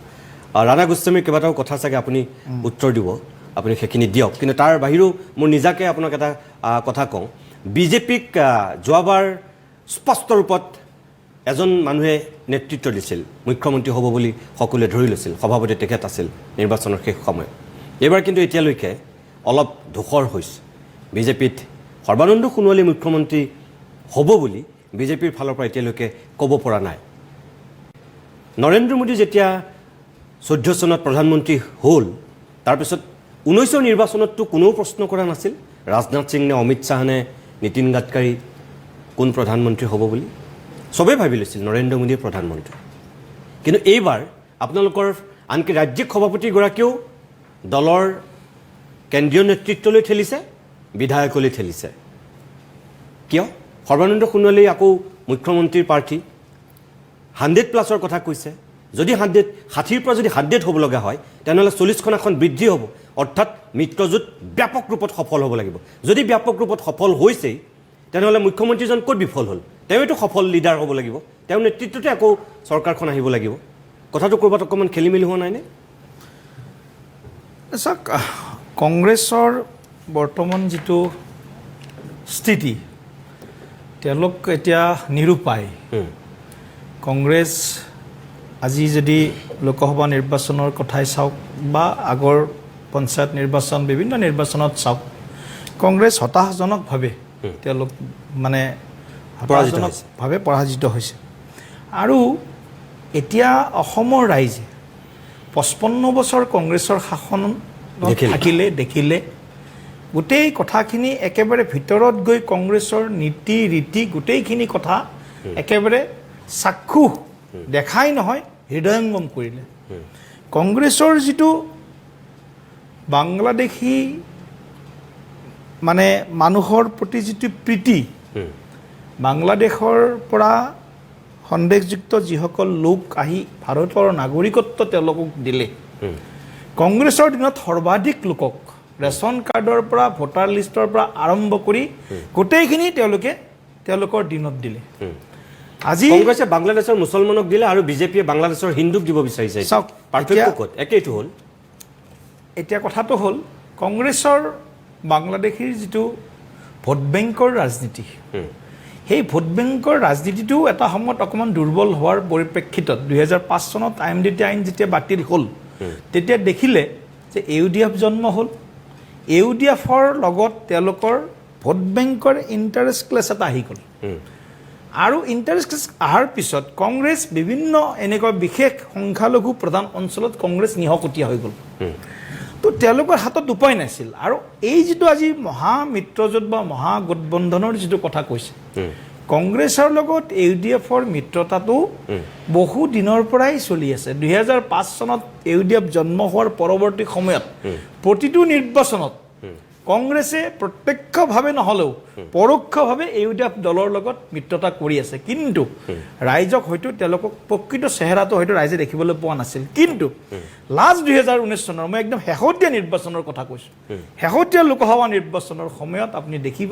লোকসভাৰ প্ৰাৰ্থী আজি মঙলদৈ মোৰ যিটো লোকসভা সমষ্টি তাত ইউডিএফ দলে প্ৰাৰ্থী দিয়া নাই কলিয়াবৰ গৌৰৱ গগৈ ডাঙৰীয়া য'ৰ পৰা জিকে তাত প্ৰাৰ্থী দিয়া নাই অৰ্থাৎ 2019 চনতো কংগ্ৰেছে কিন্তু গোপনে হওক বা যেনেকৈ নহওক প্ৰেক্টিকেল আণ্ডাৰষ্টেণ্ডিঙৰ জৰিয়তে হওক কংগ্ৰেছ আৰু ইউডিএফৰ মিত্ৰতা হৈছে কিন্তু ফলাফল চাওক ফলাফল কংগ্ৰেছ মাত্ৰ 3খন আসনত জয় হ'ল সেই 3খন আসনত হয় ইউডিএফ নহয় কংগ্ৰেছ জয় হ'ব গতিকে এতিয়া অসমৰ যি 126খন আসন তাৰ নক্সা প্ৰস্তুত হৈ গৈছে কংগ্ৰেছ ইউডিএফৰ মিত্ৰতা হওক নহওক এটা নক্সা প্ৰস্তুত হৈ গৈছে কোনখন আসনত কংগ্ৰেছ জিকিব কোনখন আসনত ইউডিএফ জিকিব আৰু এটা কথা ঠিক সংখ্যালঘু অধ্যুষিত অঞ্চলত তেওঁলোকৰ মাজত ভয়ানক এক মানে অসন্তুষ্টি সংঘৰ্ষ আনকি নিৰ্মাণ হ'ব এইটো তেওঁলোকে অনুমান কৰিব পাৰিছেনে পৰা নাই মই নাজানো এজন ব্যক্তিয়ে যেতিয়া কোনোবা এজন ব্যক্তিক মাৰে হত্যা কৰে প্ৰাণনাশ কৰে সেই মানুহজনক হত্যাকাৰী বুলি কওঁ আজি কংগ্ৰেছ দলটোৱে বাংলাদেশী লবিৰ স্বাৰ্থ সুৰক্ষিত কৰা বাংলাদেশী লোকৰ স্বাৰ্থ সুৰক্ষিত কৰাৰ কাৰণে জন্ম হোৱা যিটো 1985 চনৰ অসম আন্দোলনৰ পূৰ্বে সদৌ অসম ছাত্ৰ সন্থাক প্ৰতিহত কৰাৰ কাৰণে কংগ্ৰেছে আমচুৰ নিচিনা এটা ছাত্ৰ সংগঠনৰ জন্ম দিছিল ঠিক তেনেকৈ বিজেপিক প্ৰতিহত কৰাৰ বাবে তেওঁলোকে আজি এই যি মহামিত্ৰজোঁটৰ মানে উঠিছে এজন মানুহে যেনেকৈ এজন মানুহক হত্যাকাৰী বুলি কোৱা হয় কংগ্ৰেছ দলটোৱে আজি এই সন্দেহযুক্ত বাংলাদেশীৰ ৰক্ষক স্বাৰ্থ ৰক্ষাকাৰী এই দলটোৰ লগত মিত্ৰতা কৰাৰ লগে লগে এটা কথা অপেনলি যেতিয়া মিত্ৰতা এটা স্পষ্ট হৈ গ'ল যে অসমীয়া খিলঞ্জীয়া মানুহ বা প্ৰকৃত মানুহৰ ভাৰতীয় মানুহৰ স্বাৰ্থৰ বিপৰীতে প্ৰকৃত খিলঞ্জীয়া জাতীয় সত্তাটোক ধ্বংস কৰাৰ বাবে জাতীয় সত্তাটোক নিক্ষেপ কৰাৰ বাবে কংগ্ৰেছ দলে প্ৰাকে প্ৰকাৰে চক্ৰান্ত কৰি ইউডিএফৰ লগত কেৱল ভোট বেংকৰ ৰাজনীতি আৰু ক্ষমতা দখলৰ স্বাৰ্থত তেওঁলোকে এই মিত্ৰতা পাশত আবদ্ধ হ'বৰ কাৰণে গৈ আছে গতিকে আমি এই বিচাৰটো অসমৰ ৰাইজৰ ওচৰত এৰি দিছোঁ আৰু উজনি অসমৰ কথাটো কৈছে উজনি অসমৰ 42টা সিট 5টা লোকসভা সমষ্টি গোলা মানে আমাৰ যোৰহাটৰ পৰা যদি আপুনি আৰম্ভ কৰে এইফালে তেজপুৰলৈকে এই 42টা সিটত তাত যিসকল খিলঞ্জীয়া অসমীয়া মানুহ ভাৰতীয় মানুহ আছে তেওঁলোকে ইতিমধ্যেই তেওঁলোকে ৰায় দিছে যোৱা প্ৰতিটো নিৰ্বাচনত যোৱা 16 চনৰ পিছত যি নিৰ্বাচন হৈছে সকলোতে কংগ্ৰেছ একেবাৰে মুখ ঠেকেচা খাইছে এই কথাটো প্ৰতিবন্ধ আছে অকল উজনি অসম বুলিয়েই নহয় আজি তাতকৈ যিসকল আজি নামনি অসম মধ্য অসমত যি ভয়াৱহ পৰিস্থিতিৰ মানুহ সন্মুখীন হৈছে দেখিছে শুনিছে সেইবিলাক দেখা শুনাৰ পিছত তেওঁলোকৰ যিটো মিত্ৰজোঁট সেই মিত্ৰজোঁটক অসমৰ খিলঞ্জীয়া মানুহে বিভিন্ন ভাষা ভাষী ধৰ্মাৱলম্বী অসমীয়া ভয়াৱহ পৰিস্থিতি ক'ৰ পৰা আহিছে মানে চৰকাৰৰ পৰা নে এইটো বাহিৰৰ পৰা ক'ৰ পৰা এইটো জনসাংখ্যিক আগ্ৰাসন এইটো গোটেই ভোটাৰ যি ধৰণে বাঢ়িছে এখনৰ পিছত এখন জিলা এটা অঞ্চলৰ পিছত আনটো অঞ্চলত যি ধৰণে ভয়াৱহভাৱে আগ্ৰাসন হৈছে এই আগ্ৰাসনটো দেখিছে মঠ মন্দিৰ দেৱালয়ৰ পৰা আৰম্ভ কৰি কাজিৰঙাৰ বনাঞ্চললৈকে যি ধৰণৰ আজি মানে তেওঁলোকে বেদখল কৰিছে অকল মাটিয়ে কৰা নাই কৃষ্টি সংস্কৃতি অৰ্থনীতি সকলোতে তেওঁলোকৰ বেদখল আৰম্ভ হৈছে গতিকে এই গোটেই স্বৰূপটো দেখাৰ পিছত তেওঁলোকে কৈছে এইটো ভাৰতীয় জনতা পাৰ্টিৰ প্ৰতি অসমৰ ৰাইজ আকৰ্ষিত মূল কাৰণটোৱে হৈছে না আপোনালোকৰ চৰকাৰখন বিফল হৈছে তাৰমানে যদি বেদখল হৈ আহিছে আপোনালোকে সুৰক্ষা দিব পৰা নাই অসমৰ জনতাক অসমৰ যি 55 বছৰ কংগ্ৰেছ শাসন কৰিলে যোৱা 4.5 বছৰ বা 4 বছৰ 3 মাহত কোনো এটা অঞ্চলত অবৈধ বাংলাদেশী দখল কৰাৰ আমি সুযোগ দিয়া নাই মাটি ভেটি বৰঞ্চ আমি সেই অবৈধ বাংলাদেশীসকলক উচ্ছেদ কৰাৰ কাৰণে কাজিৰঙাৰ পৰা আৰম্ভ কৰি শ্ৰীমন্ত শংকৰদেৱ গুৰুজনৰ জন্মস্থান বটদ্ৰৱা থানলৈকে আমি বিভিন্ন অঞ্চলত আমি অবৈধ বাংলাদেশী বেদখল কৰি থকা মাটিক আমি বেদখলমুক্ত কৰাৰ প্ৰয়াস কৰিছোঁ এতিয়া দ্বিতীয় প্ৰশ্ন যিটো কথা আপুনি প্ৰসংগ আনিছে যে আজি মুখ্যমন্ত্ৰী কেন্দ্ৰিক যিটো বিষয় এই বিষয়টো এতিয়া অসমৰ ৰাইজৰ এটা গৰম খবৰৰ নিচিনা হৈ আছে খুব চলি আছে এইকেইদিন চলিব হয়তো ইলেকশ্যনলৈকে ভাৰতীয় জনতা পাৰ্টি মই সিদিনা সংবাদমেলত কৈছোঁ যে আমি টিম বিজেপি হিচাপে বা টিম আসাম হিচাপে আমি কাম কৰি আছোঁ ভাৰতীয় জনতা পাৰ্টিৰ প্ৰতিগৰাকী নেতা কৰ্মীয়ে মিলি গতিকে মুখ্যমন্ত্ৰী কেন্দ্ৰিক যিটো বিষয় এতিয়া আজি চৰ্চালৈ আহিছে এই বিষয়টো একেবাৰে প্ৰিমেচিউৰ্ড এটা বিষয় এই বিষয়টো আমি আমাৰ দলৰ মঞ্চত আলোচনা হ'ব এই বিষয়টো আমাৰ ৰাষ্ট্ৰীয় নেতৃত্বই বিবেচনা কৰিব কিন্তু এটা কথা স্পষ্ট হৈছে সৰ্বানন্দ হিমন্ত শৰ্মা বিশ্বৰ জ্যোতিয়ে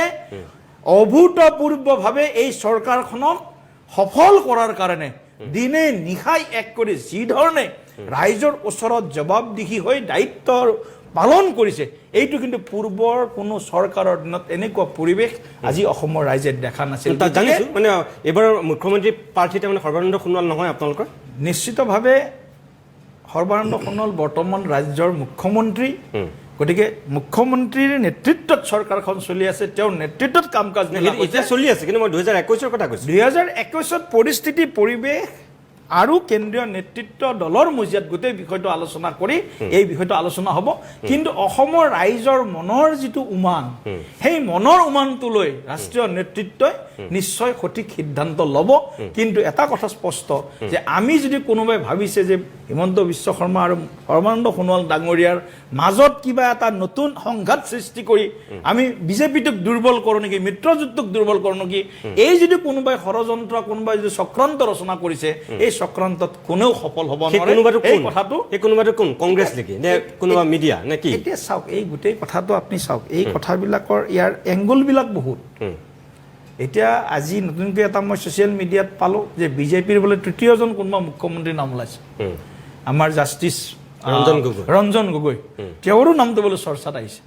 আমিতো এইবিলাক কথা পাৰ্টিত আমি কোনো কাহিনী শুনা নাই আমাৰ যিমান কাৰ্যকৰ্তা আছে দলৰ নেতৃত্বৰ মুখেৰে কেতিয়াও শুনা নাই এতিয়া মিডিয়াৰ যোগেদি গোটেই কথাবিলাক আমি অৱগত হৈ আছোঁ গতিকে মিডিয়াইটো আৰু দলৰ মুখ্যমন্ত্ৰী কোন হ'ব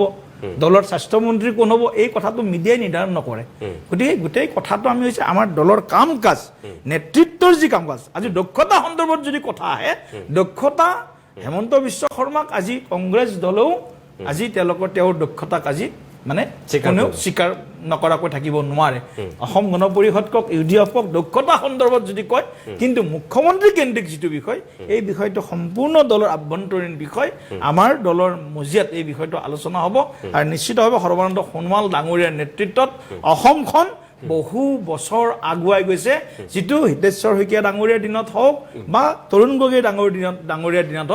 বছৰ বছৰ পিছুৱাই লৈ গৈছিল কংগ্ৰেছ দলটোৱে তাৰ বিপৰীতে অসমৰ ভাৰতীয় জনতা পাৰ্টীৰ নেতৃত্বৰ মিত্ৰজোঁটৰ চৰকাৰখনে অসমক বহু বছৰ আগবঢ়াই লৈ গৈছে গতিকে এই কথাটো স্পষ্ট ঠিক আছে মই ৰাণা গোস্বামীয়ে ক'ব বিচাৰি আছিলে সম্পৰ্ক কলিতা আপুনিও ক'ব বিচাৰিছে কিন্তু মই এটা কথা মোৰ ফালৰ পৰা কৈ লওঁ আপুনি ৰাণা গোস্বামী নিজে কি ক'ব মই এটা কথা বুজা নাই যে দিলীপ শইকীয়াই এইমাত্ৰ যিটো কথা কৈছে যে দলে নিৰূপণ কৰিব ঠিক কৰিব যদি চৰকাৰখন মোৰ এটা সাধাৰণ জ্ঞানেৰে মই কৈছোঁ আপোনাক 60ৰ পৰা যদি 100লৈ যাবলগীয়া হয় তেনেহ'লে সেই চৰকাৰখন সফল হ'বই লাগিব বৰ্তমানৰ চৰকাৰখন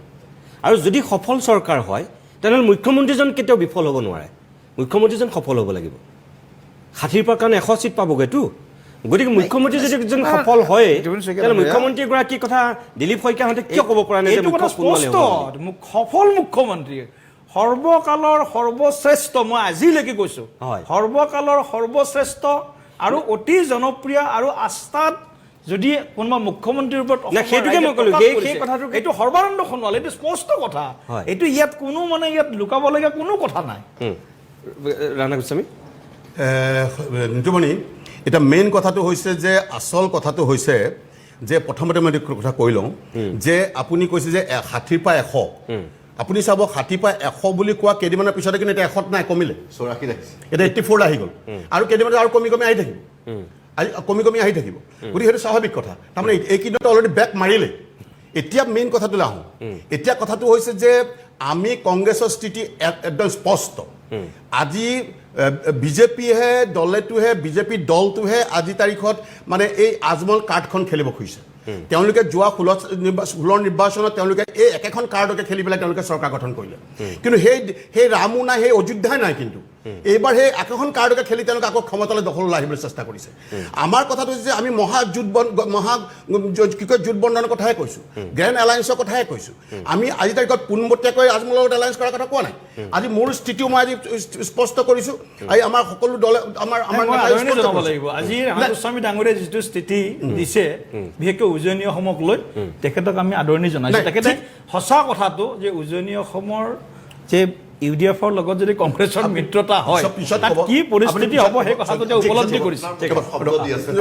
পিছত ক'ব মেইন কথাটো হৈছে যে আজি তাৰিখত তেখেতসকলে সেই কাৰ্ডখন খেলি আছে কিন্তু আচল কথা হৈছে চাওক আজি তাৰিখত বাংলাদেশী ৰক্ষণাবেক্ষণৰ কথা কৈছে আমাৰ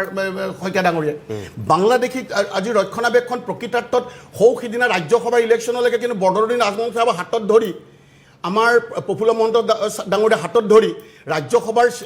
নমিনেশ্যন দিবলৈ যোৱা কিন্তু প্ৰমাণ এতিয়া বিজেপিৰ আমাৰ জনগণে পাহৰি যোৱা নাই এতিয়াও আছে গতিকে যদি যোৱাবাৰ 16 চনৰ নিৰ্বাচনত তেতিয়াহ'লে কাৰ পৰিচালনাত পৰি আজি তাৰিখত আমাৰতো এলায়েন্স নাছিলে সেই কাৰ্ডখনকে খেলিলে বদৰুদ্দিন আজমল চাহাবৰ লগত ইউডিএফৰ লগত কিয় কাৰণে যোৰহাট সমষ্টিত ইউডিএফে কেণ্ডিডেট দিলে গোলাঘাটত দিলে তিয়কত দিলে শিৱসাগৰত দিলে মোৰ সমষ্টিটো দিলে গতিকে তেতিয়াহ'লে কাৰ পৰিচালনাত খেলিছিলে সেইটো আজিহে এতিয়া জলদত ওলাই পৰিছে গতিকে সেই সময়ত আজমল চাহাবৰ এলায়েন্স নাছিল গোপন বুজাবুজি সেই বিজেপিৰ লগতে হৈছিল বুলি পাব্লিকে কয় জনগণে কয় আজি তাৰিখত চাওক বাংলাদেশী কথা কৈছে আজি তাৰিখত সকলোতকৈ যদি এই ভাৰতবৰ্ষৰ স্বাধীনতা লাভ কৰাৰ পিছত আমাৰ এই আজি তাৰিখত সদৌ অসম ছাত্ৰ সন্থাৰ যি বিদেশী বিতৰণৰ আন্দোলনৰ পিছত সৰ্ববৃহৎ আন্দোলন হৈছে এই কা বিৰোধী আন্দোলন সেই আন্দোলনটো কাৰ কাৰণে হ'ল এই বিজেপি চৰকাৰে যদি আজি বাংলাদেশী তাক জাতকৰণে বিদেশখনক যদি বাংলাদেশী অনাইছোঁ যদি নল'লেহেঁতেন তেতিয়া আজি এই অসমৰ জনগণক তেওঁলোকে কি অকৰা বুলি ভাবিছে নেকি অসমৰ ৰাইজক তেওঁলোকে কি একো নুবুজে বুলি ভাবিছে নেকি কেৱল মাত্ৰ বিজেপিৰ নেতাসকলে বিজেপিৰ মন্ত্ৰীসকলে চব জানে বুলি ভাবিছে নেকি আজি মিডিয়াৰ আগত হওক ক'ৰবাত হওক প্ৰকাশ কৰি থাকিলে আজি যে অসমৰ বিভিন্ন ডাঙৰ বুদ্ধিজীৱীসকল আছে বিভিন্ন দল সংগঠন আছে সকলোৱে যে আজি একেলগে আন্দোলন একেলগে ওলাই আহিলে শিল্পী সমাজ ওলাই আহিলে গতিকে তেনে স্বত্বত আজি সকলো জাতি জনগোষ্ঠী এখন প্লেটফৰ্মত ওলাই আহিলে ইয়াত কিয় কাৰণে ওলাই আহিলে আজি তাৰিখত সকলোতকৈ ইয়াত দুখী বিজেপি চৰকাৰ বা বিজেপি দলটো হয় নহয় গতিকে তেওঁলোকৰ কাৰণে ওলাই আহিলে গতিকে গতিকে বাংলাদেশী ৰক্ষণাবেক্ষণ দিয়াৰ মূল এতিয়া দলটোতো বিজেপি দলে হ'ল আজি কংগ্ৰেছ দলে কেনেকৈ হ'ল এতিয়া কংগ্ৰেছ দলক খালি আজি কেৱল মাত্ৰ তেওঁলোকে এই কাৰ্ডখন আজমল কৈ ইউডিএফ কাৰ্ডখন তেখেতসকলে খেলি আছে এতিয়া আচল কথাটো যদি মই কওঁ আচল কথাটো হৈছে যে তেখেতসকল 100% সফল নহয় আজি মানুহৰ এইখন চৰকাৰ হৈছে প্ৰতিশ্ৰুতিৰ বিপৰীতে প্ৰতাৰণাৰ এখন চৰকাৰ মানুহটো সেই বিষয়বিলাক চাব আজি চাওক, আজি উজনি অসমত 6 জনগোষ্ঠী আছে, আজি লোৱাৰ অসমত আমাৰ লোৱাৰ অসমত 6 জনগোষ্ঠীৰ লোক আছে। 6 জনগোষ্ঠীক তেওঁলোকে নিৰ্বাচনৰ আগত 6 জনগোষ্ঠীৰ জনতাধিকৰণ কৰাৰ প্ৰতিশ্ৰুতি দিছিলে। সৌখিদিনা এদিন হিমন্ত বিশ্ব শৰ্মাই মিডিয়াক ক'লে যে আজি লোকসভাত পাছ হৈ গ'ল বুলি এটা ইমান ভুৱা বাৰ্তাৰ জনগণক দিলে। গতিকে আজি তাকে 6 জনগোষ্ঠী মানুহবিলাকে নাচাবা নেকি? আজি মোৰ চাহ বাগিচাৰ লোকসকলক আজি প্ৰতাৰণা কৰিলে 6 জনগোষ্ঠীৰ নামত, আজি আহোমসকলক কৈ টাই আহোমসকলক কৰিলে, আজি তাৰিখত চুতীয়া সম্প্ৰদায়ক কৰিলে, আজি আমাৰ কোচ ৰাজবংশীসকলক কৰিলে, আজি মৰাণ মতসকলক কৰিলে। এইসকলে কি নাচাব নেকি? সেইসকল বস্তু দেখিলে প্ৰতাৰণাৰ এইটো প্ৰতিশ্ৰুতিৰ বিপৰীতে বিৰাট প্ৰতাৰণা হয় নহয়? সেই গতিকে এইটো সকলোৱে বিচাৰ কৰিব। গতিকে আৰু তাৰ উপৰি তেখেতসকলে কি দিলে? আজি তাৰিখত অসমৰ যিবিলাক কংগ্ৰেছৰ দিনত সৃষ্টি কৰা যিবিলাক সম্পত্তি, আনকি যোৱাকালিও ক'বলৈ লাজ লাগে, গোপীনাথ বৰদলৈৰ নামত অসমৰ আমাৰ মুক্তিযোদ্ধা গোপীনাথ বৰদলৈৰ নামত প্ৰথম মুখ্যমন্ত্ৰী গোপীনাথ বৰদলৈৰ মুখ্যমন্ত্ৰীৰ নামত থকা আমাৰ বৰঝাৰ বিমানবন্দৰটো আমি এই চৰকাৰে কি অধিকাৰ আছিল অসমৰ জনগণৰ এই হেঁপাহৰ এইটো আজি তাৰিখত কিয় তেওঁলোকে আদানী গ্ৰুপক সমজাই দিলে? আজি তাৰিখত অসমৰ ইখনৰ পিছত ইখন তেল খনি, আজি খনিজাত সম্পদ জুলীয়া সোণ ওলোৱা, আজি মোৰ অইল ইণ্ডিয়া ONGC কিয় এখন বিক্ৰী কৰি আছে? তেওঁলোকে তেখেত আজি অসমক একো দিয়া নাই। কি দিলে এটা এটাকে কওক, আজি শইকীয়া ডাঙৰীয়া আছে, অসমক কি দিলে কওক। কিন্তু আজি তাৰিখত চাওক, আজি তাৰিখত তেওঁলোকে সমস্ত খনি সম্পদ বিকিলে।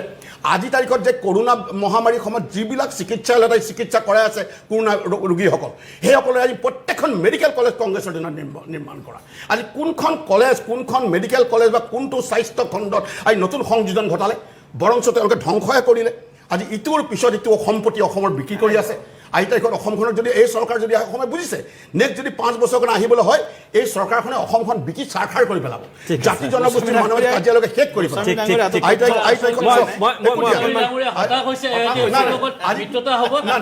নিৰ্বাচনত পৰাস্ত হ'ব।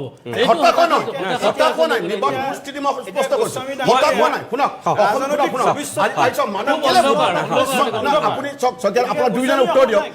আপোনালোকে পৰিৱৰ্তনৰ নামত আহিছিল নাই? আপোনাৰ পৰিৱৰ্তনৰ নামত আহি আজি কৃষকৰ খাজনা বৃদ্ধি কৰিলে, আপোনালোকে দুখীয়া মানুহৰ বিজুলী বিলখন বৃদ্ধি কৰিলে, আজি আপোনালোকে বিজুলী বিল বৃদ্ধি কৰিলে, খাজনা বৃদ্ধি কৰিলে, কৃষকৰ খাজনা বৃদ্ধি কৰিলে। পৰিৱৰ্তনৰ শ্লোগান আপোনালোকে ক'লৈ গ'ল? মনোজ শইকীয়া, ৰাণা গোস্বামী, দিলীপ শইকীয়া, মই অনুগ্ৰহ কৰি অকণমান ৰ'ব। মই আকৌ অকণমান সময়ৰ কাৰণে বিৰতি ল'ব লাগিব। প্ৰিয় দৰ্শক, অকণমান সময়ৰ কাৰণে বাণিজ্যিক বিৰতি লৈ লৈছোঁ, তাৰপিছতে মই এখেতসকলৰ কাষলৈ উভতি আহিম।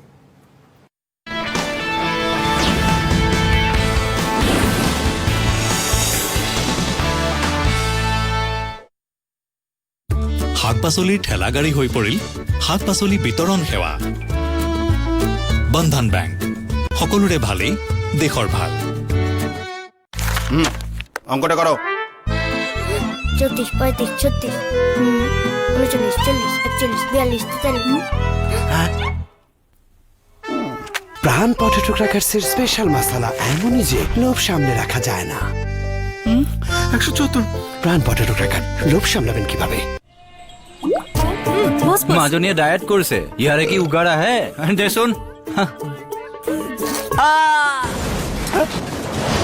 কি দাদা, দাঁতৰ সমস্যা? ফুচকা খাওঁতে দাদাগিৰি, কিন্তু টুথপেষ্টত নিমখ আছেনে? টুথপেষ্টত নিমখ? হয়, কলগেট এক্টিভ সল্টৰ সৈতে দাঁতৰ সমস্যাৰ কোনো চান্সে নাই। ইয়াত আছে নিমখৰ মাইক্ৰক্ৰিষ্টেলছ। এই ফৰ্মুলাই লাগি থকা বীজাণু সামান্য ঘঁহিলেই পৰিষ্কাৰ কৰে, ফলত দাঁত হৈ ৰয় প্ৰব্লেম ফ্ৰী আৰু স্মাইল ৱাৰি ফ্ৰী। দাঁতৰ সমস্যা চান্সেই নাই। Colgate active salt. দাদা কোচে কৈছে একেবাৰেই শক্তি নাই। ভক্তি তাৰ বাবে আছে ফৰ্চুন চয়াবড়ি। ইয়াত আছে গাখীৰতকৈ 15 গুণ বেছি প্ৰটিন আৰু আনটাচ বাই হেণ্ডছ। ফৰ্চুন চয়াবড়ি, দাদাৰ গেৰেণ্টি। ক্ৰিকেটত সলনি হ'লে তেন্তে চয়াবড়িত নহয় কিয়? পুৰণাকে এৰি দিয়া, লৈ অহা নতুন ফৰ্চুন চয়াবড়ি, জবৰদস্ত প্ৰটিন শক্তি। মই এজন ফৰেষ্ট ৰেঞ্জাৰ আৰু মই জংঘলত কোনো ধৰণৰ হস্তক্ষেপ পচন্দ নকৰোঁ, কিন্তু এই ৱাইল্ড লাইফ কৰিডৰটো জৰুৰী আছিল। সেইকাৰণে আমি ইয়াক নিৰ্মাণ কৰিছোঁ বিশ্বৰ গ্ৰীনেষ্ট চিমেণ্ট ডালমিয়াৰে। আৰু মই মোৰ ঘৰ বনাই আছো এই চিমেণ্টেৰে। Dalmia Cement, future today.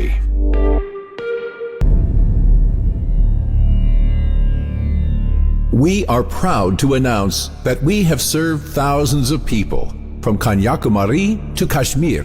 and Gujarat to Assam by helping them fight this deadly infection with the power of immunity.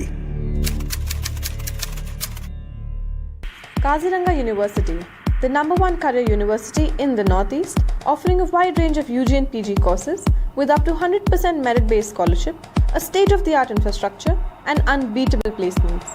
A pioneer in shaping, molding, and delivering excellence, Kaziranga University is the right place to launch your career. বিজয়ীসকলৰ জন্ম নহয়, বিজয়ী গঢ়ি তোলা হয়। টপচন cement, মজবুতি কা ভৰোসা হমেশা। নহয় দেউতা, stop. এইখন হ'ল তোমাৰ মুখ। ই হ'ল এন্ট্ৰি পইণ্ট। মুখখনত গোটেই ৰাতিৰ লেতেৰা বীজাণু চিধাই ভিতৰত। কোলগেট ৰেড শক্তিৰ 5বিধ নেচাৰেল উপাদানৰ ফৰ্মুলা বীজাণু মুখতে নিৰ্মূল কৰে আৰু ভিতৰলৈ সোমোৱাত বাধা দিয়ে, যাতে মুখখন হয় চাফা আৰু দেউতা হেল্ডি। কোলগেট ৰেড শক্তি, মুখখন চাফা মানে আপুনি হেল্ডি।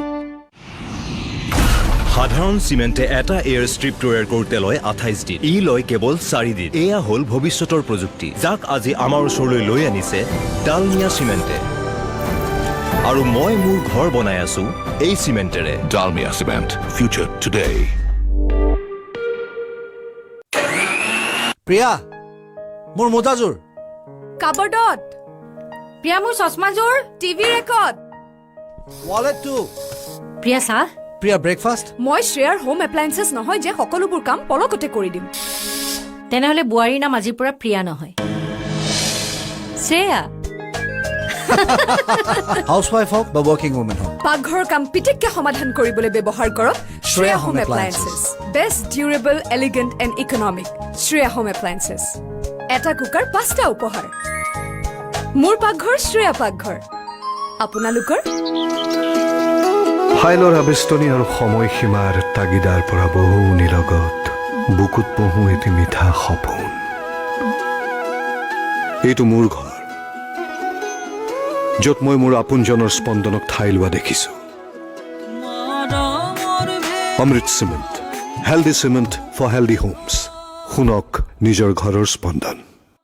दिन भर पोल्यूशन में घूमने के बाद मुझे स्किन की टेंशन नहीं होती। सिर्फ एक ड्रॉप लूफा पे मिटाए पोल्यूशन की गंदगी साबुन से कहीं बेहतर। अब साबुन क्यों, रोज विवेल बॉडी वॉश करो।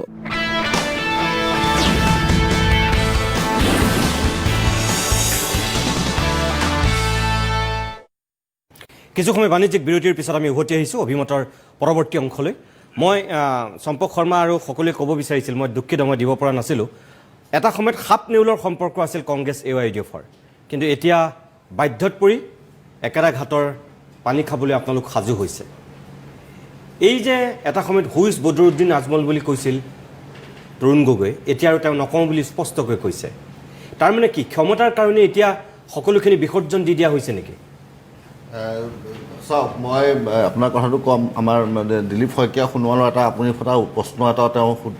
পোনপটীয়া উত্তৰ নিদি পেলাই আওপকীয়াকৈ দিছে। মই সেইটো অকণমান কৈ পেলাই লওঁ, মই তেতিয়া কোৱা নাছিলোঁ। তেখেতে এটা কথা কৈছে কি AYUDF আৰু কংগ্ৰেছৰ এই মহাজোঁটবন্ধন আমি উমান পাই গৈছে কি আপাৰ আছামত মানুহে নৎসাত কৰিছেই, এটা ভয়ংকৰ পৰিৱেশ সৃষ্টি হৈছে। নাই, ৰাণা গোস্বামী ডাঙৰীয়াৰ নাই, মই কৈছোঁ আপুনিও কৈছে ৰাণা গোস্বামীক সময়ত ক'ব। আজি তাৰপিছত আপুনি কৈছে কেন্দ্ৰীয় নেতৃত্বই অসমৰ জনসাধাৰণৰ মনৰ উমান লৈ মুখ্যমন্ত্ৰী কেন্দ্ৰিক শেষ কৰিব। আপোনালোকে কাক ভোট দিব উমান পাইছে, কিন্তু থকা মুখ্যমন্ত্ৰীজনক কোনে কিমান ভাল পায় সেইটো উমান এতিয়ালৈকে পোৱা নাই। আৰু কৈছে এতিয়া আমি শুনিছোঁ তৃতীয়জন মুখ্যমন্ত্ৰী কেণ্ডিডেট বোলে ওলাইছে, তাৰমানে 2জন আছে বা যা হওক। এতিয়া আপুনি চাওক, আজমলৰ কথাটো আছে কাৰণে মোক দুটা কথা মোক ক্লিয়াৰ কৰি ল'ব দিয়ক। আজি চাওক, আজি আজমল কৈ আছে। হোৱাট ইজ কি আজমলটো মানে কি? কোনটো আজমলে কোন ক'ত অসম বিৰোধী কথা কৈছে? আজমলে অসম চুক্তি মানি লৈছে। আজমল আজি 3বাৰ সাংসদ হৈছে। আজমলৰ AYUDF এটা স্বীকৃতিপ্ৰাপ্ত ৰেজিষ্টাৰ্ড ৰিকগনাইজ পলিটিকেল পাৰ্টি। মই চম্পক কলিতা, আদিত্য লাংথেছা আদি কৰি বিভিন্ন ধৰণৰ মানুহ আমি AYUDF কৰি আছোঁ। কালি কৰা নাই, আমি 14 বছৰ বিধায়ক হৈছে। আজি আমি ৰহাৰ পৰা হৈছোঁ, অনন্তমালৈ বিধায়ক হৈছে, গোপী দাস বিধায়ক হৈছে, স্বপন কৰ বিধায়ক হৈছে। আমাৰ চিট বিজেপিয়ে পাইছে, বিজেপিৰ চিট আমি পাইছোঁ। মানে মই এই কথাটো অলপ বুজাই দিব লাগে যুক্তি সহকাৰে। কি আপোনালোকে যে কৈছে আজমল কোনখিনি জাগাত অসমীয়া আজি জাতীয় সংগঠনবিলাকৰ লগত বিদেশী সমস্যাৰ ক্ষেত্ৰত নীতিগতভাৱে আমাৰ কোনো দ্বিমত নাই। আমি অসম চুক্তিক মানুহ আছুৱে মানে, যুৱ ছাত্ৰ পৰিষদে মানে, অসম সাহিত্য সভাই মানে, কোনো দ্বিমত নাই। তেতিয়া হ'লে আপোনালোকে যে কৈ আছে আজমল, কোনখিনিত কোনটো কাৰণত আজমল উজনি অসমেই হওক বা য'ৰেই হওক মানুহৰ কাৰণে আপোনালোকে থ্ৰেট বুলি কৈছে? আজি চাওক, আজি তেওঁলোকে IMDT কথা কৈছে আজি IMDT বাতিল হোৱাৰ পিছত বহুত দল গঠন হৈছে তাৰে এটা AIUDF কিন্তু AIUDF দলে কোনোবা দিনাখন উচ্চ ন্যায়ালয়ত উচ্চতম ন্যায়ালয়ত IMDT কেতিয়াবা এখন ৰিভিউ পিটিশ্যন দিছিল নেকি বা আজি IMDT এখন টাডা এখন আছিল বাতিল হৈছে তাৰপিছত অসম চুক্তি জাগাত আছে আজি অসম চুক্তিক আমি আখৰে আখৰে পালন কৰিম অসম চুক্তি আমাৰ কাৰণে বেদ গীতা সকলো বুলি আমি কৈছোঁ কাৰণে AIUDFৰ অপৰাধ নেকি আজি অসম চুক্তি অসমৰ 855 জন শ্বহীদক আমি শ্ৰদ্ধা কৰোঁ সেইটো আজমলৰ অপৰাধ নেকি আজি আজমল ডাঙৰীয়া যিখিনি ছ'চিয়েল কাম কাজ এডুকেশ্যনৰ শিক্ষাৰ ক্ষেত্ৰত চিকিৎসাৰ ক্ষেত্ৰত অন্যান্য যিখিনি হিউমেন ৱেলফেয়াৰ বা আজি ৰিলিফৰ ক্ষেত্ৰত তেওঁ যিখিনি কাম কৰি আছে সেইখিনি যাতে অসমৰ বাকী অসমীয়া লোকসকলে তাৰ সোৱাদ নাপায় বা তেওঁলোকে সেইখিনি সুবিধা নাপায় তাৰ পৰা বঞ্চিত কৰি ৰাখিবলৈ আজমল চাহাব নেকি আজমল চাহাবে আজি কোচ ৰাজবংশীৰ কথা কৈছে আজমল চাহাবে জনজাতিৰ কথা কৈছে আজমল চাহাবে চাহ জনগোষ্ঠীৰ কথা কৈছে আজমল চাহাবে গৰাখহনীয়াৰ কথা কৈছে আজমল চাহাবে ভেঞ্চাৰ স্কুলৰ কথা কৈছে আজমল চাহাবে বানপানীৰ কথা কৈছে আজমল চাহাবে অসমৰ সকলো সমস্যাৰ কথা পাৰ্লিয়ামেণ্টত উপস্থাপন কৰিছে এটা শব্দ আজমল চাহাবে মোক কওকচোন যিটো শব্দ অসমৰ জাতীয় জীৱন অসমৰ ভাৰতবৰ্ষৰ অখণ্ডতা সাৰ্বভৌমতা অসমৰ হাতাম পুৰুষীয়া যিটো আমাৰ একতা শংকৰ ৰাজনৰ যিটো আমাৰ সংস্কৃতি এই গোটেইখিনিৰ বিৰুদ্ধে আজমল চাহাব AIUDF কিবা এটা কৈছে নেকি নীতিগতভাৱে কওকচোন এইখিনি কথা কিন্তু আমাক ক'ব লাগিব মনোজ শইকীয়া তেখেতে যিটো প্ৰশ্ন কৰিছে মই আপোনাক সেইটোকে সুধিব বিচাৰিছোঁ যে আপুনি প্ৰথম বদৰুদ্দিন আজমলৰ কথাটো দিলীপ শইকীয়াতকৈ আগত যিহেতু উলিয়াইছিলে অসম গণ পৰিষদ AIUDF আন বিৰোধী দলবিলাকে ৰাজ্যসভাৰ আসনত কিন্তু একেখন হাতত ধৰি ভোট দিছে মিত্ৰতা কৰিছে কিন্তু বিধানসভাত কৈ গৈছেতো আপুনি কৈ গৈছে সেইটো আমিও সেইটো এটা সময়ত আমি দেখি থৈছোঁ আমি দেখুৱাই থৈছোঁ একেটা ঘাটত পানী খাইছে কিন্তু অগপ BJP আৰু AIUDF যেতিয়া কংগ্ৰেছ শাসনত আছিল ৰাজ্যসভাৰ নিৰ্বাচনত সেই BJP সেই অগপ আৰু আজি আপোনালোক দুয়োজনে বিৰোধিতা কৰা AIUDF এটা সময়ত একেলগ আছিল তাৰমানে কি পৰিস্থিতি সাপেক্ষে মিলাপ্ৰীতি বুকুচাত উঠিব পাৰি সাৱতা সাৱতি কৰিব পাৰি আৰু যেতিয়া দৰকাৰ নহয় তেতিয়া গতা মাৰি দিব পাৰি কথাটো তেনেকুৱা নেকি বদৰুদ্দিন আজমলৰ ক্ষেত্ৰত তেখেতে যিকেইটা কথা কৈছে লোকসভাত অগপৰ সাংসদে কি কৈছে বা AIUDFৰ সাংসদ হিচাপে বদৰুদ্দিন আজমলে কি কৈছে এয়া কিন্তু আমিও সংবাদ মাধ্যমৰ কৰ্মী হিচাপে আমি দেখি থৈছোঁ এইটো তেখেতে কথাখিনি কিন্তু সঁচাকৈ যুক্তিৰে কৈছে আৰু বদৰুদ্দিন আজমলে অসমৰ বানপানী অসমৰ গৰাখহনীয়া ব্ৰহ্মপুত্ৰৰ সমস্যা ভেঞ্চাৰ স্কুলৰ পৰা ধৰি অসমৰ প্ৰতিটো জাতি জনগোষ্ঠী 6 জনগোষ্ঠীলৈকে বদৰুদ্দিন আজমলে কিন্তু সংসদত কথা কোৱাটো সঁচা তেওঁ কোনো অসমীয়া বিদ্বেষী বা অসম চুক্তিক নামানাৰ কথা বা ভাৰতৰ সাৰ্বভৌমত্ব বিপন্ন হ'ব পৰা কথা সংসদত কোৱা আমিও দেখা নাই কিন্তু এইটো সঁচা কথা এই 855 জন যে শ্বহীদ হ'ল মই অকণমান ক'লোঁ অসম আন্দোলনটো যে হ'ল তাৰ ফলশ্ৰুতি যে বদৰুদ্দিন আজমল বা AIUDF দল হ'ব এইটো অসমৰ কোনো মানুহে হয়তো এটা কল্পনা কৰিব নোৱাৰা বিষয় বাকী মনোজ শইকীয়া আগবঢ়াওক মই এইটো কথাই ক'ব বিচাৰিছোঁ যে আজি আপুনি যিটো কথা উত্থাপন কৰিছে যে অসম গণ পৰিষদ দলে কেতিয়াও AIUDFৰ লগত বিধানসভা নিৰ্বাচনত মিত্ৰতা কৰা নাই আজিলৈ অসম গণ পৰিষদৰ ইতিহাসত সেই কথা হোৱা নাই হয় ৰাজ্যসভা নিৰ্বাচনত যেতিয়া বিৰোধী দলসমূহ একত্ৰিত হৈছিলে যেতিয়া হাইদুৰ হুছেইন ডাঙৰীয়া বিৰোধী দলৰ উমৈহতীয়া পাৰ্টি আছিলে সেই সময়ত অসম গণ পৰিষদ দলেও একত্ৰিত বিৰোধী শক্তিৰ লগত বিধানসভাৰ যিটো ফ্লোৰ কোঅৰ্ডিনেশ্যন হিচাপত তেওঁলোক একত্ৰিতভাৱে সেই নিৰ্বাচনত অৱতীৰ্ণ হৈছিল সেই সময়টো কিন্তু আমি দেখিছোঁ AIUDFৰ বিধায়কে সেই সময়ত হাইদুৰ হুছেইন ডাঙৰীয়া কি ধৰণে পৰাভূত কৰাৰ ৰণকৌশল গ্ৰহণ কৰিছিল আমি পাহৰি যোৱা নাই আমি পাহৰি যোৱা নাই NRCৰ পাইলট ৰ'ব মোক কৈ ল'ব দিয়ক মোক আপুনি কৈ ল'ব দিয়ক কৈ ল'ব দিয়ক নাম নকয় কিয় এই যে হিমন্ত বিশ্বই গাড়ী চলাই আহিছিল ৰকিবুল হুছেইন উঠি আহিছিল বিজেপিৰ বিধায়ক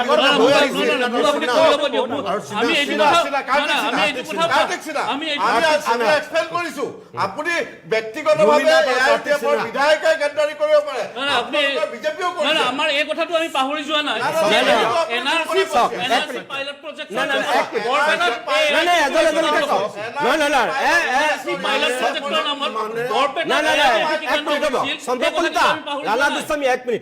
আপোনালোকে যিটো কথাক লৈ বিতৰ্ক কৰিছে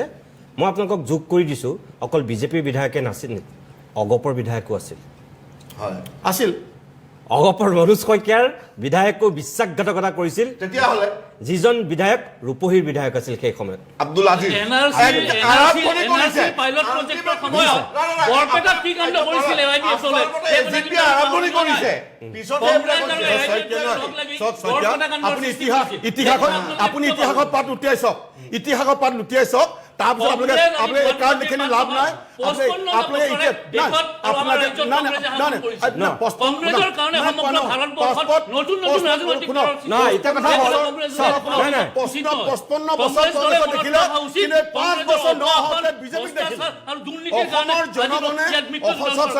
অসমৰ জনগণে 4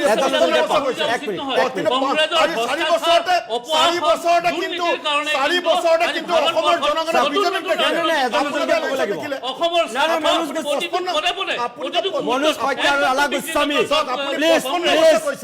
কৈছো মই এজনকে কওঁ 1 মিনিট মনোজ শইকীয়া 1 মিনিট আলা গোস্বামী প্লিজ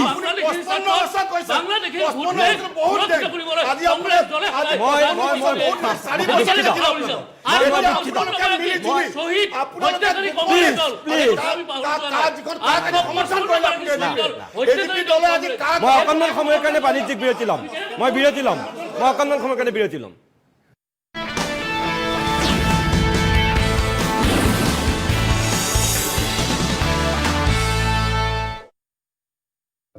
কাম আৰম্ভ কৰাৰ বাবে বহুত কিবা কিবি আছে কিন্তু ফিনিচাৰৰ বাবে আছে নতুন প্ৰলাইট উইথ ইলেক্ট্ৰলাইটছ এণ্ড ভিটামিন চি কাৰণ জগতখন হ'ল ফিনিচাৰৰ প্ৰলাইট এনাৰ্জি দূৰলৈকে যোৱাৰ ডাৰ্লিং টিফিনত তো দিবা দেই কি মৰমৰক হয়তো 24 কুমাৰী বিশুদ্ধ গাখীৰে ভৰা 24 কুমাৰী বিস্কিট সকলোৰে প্ৰিয় টেষ্টি ভাৰী ভোক লাগিলেই 24 কুমাৰী বিশুদ্ধ গাখীৰে ভৰা 24 কুমাৰী বিস্কিট এইটো কি এইটো good night gold flash flash মোডত ফ্ল্যাশ পেপার্স পুলিশৰ দৰে সুকে কোনে লুকাই থকা ডকাইত মহক বিচাৰি কৰে ধপক 30 মিনিটৰ পিছত নৰ্মাল মোডত অটোমেটিকলি প্ৰত্যেক 4 ঘণ্টাতে ফ্ল্যাশ পেপাৰ্স পুনৰ ওলায় ধপক good night gold flash University of Science and Technology Meghalaya. Unveil your inherent qualities and achieve academic excellence.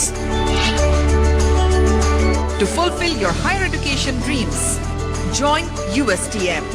the People's University. মই এজন ফৰেষ্ট ৰেঞ্জাৰ আৰু মই জংগলত কোনো ধৰণৰ হস্তক্ষেপ পছন্দ নকৰোঁ কিন্তু এই ৱাইল্ড লাইফ কৰিডৰটো জৰুৰী আছিল সেইকাৰণে আমি ইয়াক নিৰ্মাণ কৰিছোঁ বিশ্বৰ গ্ৰীনেষ্ট চিমেণ্ট ডালমিয়াৰে আৰু মই মোৰ ঘৰ বনাই আছোঁ এই চিমেণ্টেৰে Dalmia Cement. Future today.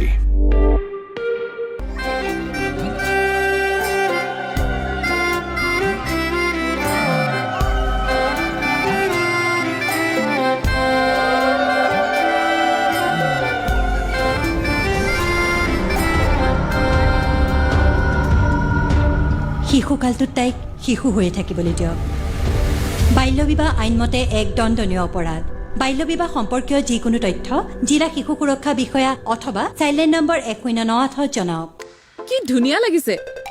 পিছে চুলি খুল না বেছি বিউটিফুল লাগিব পকা চুলি ঢাকি ৰাখিছো খুল এইটো মই কৈ আছো কালাৰ আবদাল লোৱা কালাৰ 10 গুণ বেছি এল'ভেৰাৰ আবদাল নতুন গোদৰেজ এক্সপাৰ্ট ৰিচ ক্ৰেমেৰে ইয়াৰ নো অমোনিয়া ক্ৰেমে দিয়ে ৰিচ কালাৰ আৰু চুলি দেখাই সফটাৰ আৰু শাইনিয়াৰ গোদৰেজ এক্সপাৰ্ট ৰিচ ক্ৰেম এই কালাৰে লয় আবদাল লকডাউন নিসংগভাৱে কটাই বুজিলো নিসংগতাত কিমান দিন যে জীয়াই আছিলো এফালে আছিল আনে কি কব তাৰ ভয় শংকা আনফালে পুনৰ জীয়াই থকাৰ দুৰ্বাৰ আশা সেয়ে যেতিয়া ঘৰৰ পৰা ওলাবলৈ পালো সন্মতি মই নিজৰ ভয়ৰ পৰা নিজকে মুকলাবলৈও দিলো অনুমতি নতুন এক স্বাধীনতাৰ আনন্দ উৎসৱ পাতক স্মাইল কৰক আৰু আৰম্ভ কৰি দিয়ক কোলগেট মই এজন ফৰেষ্ট ৰেঞ্জাৰ আৰু মই জংগলত কোনো ধৰণৰ হস্তক্ষেপ পছন্দ নকৰোঁ কিন্তু এই ৱাইল্ড লাইফ কৰিডৰটো জৰুৰী আছিল সেইকাৰণে আমি ইয়াক নিৰ্মাণ কৰিছোঁ বিশ্বৰ গ্ৰীনেষ্ট চিমেণ্ট ডালমিয়াৰে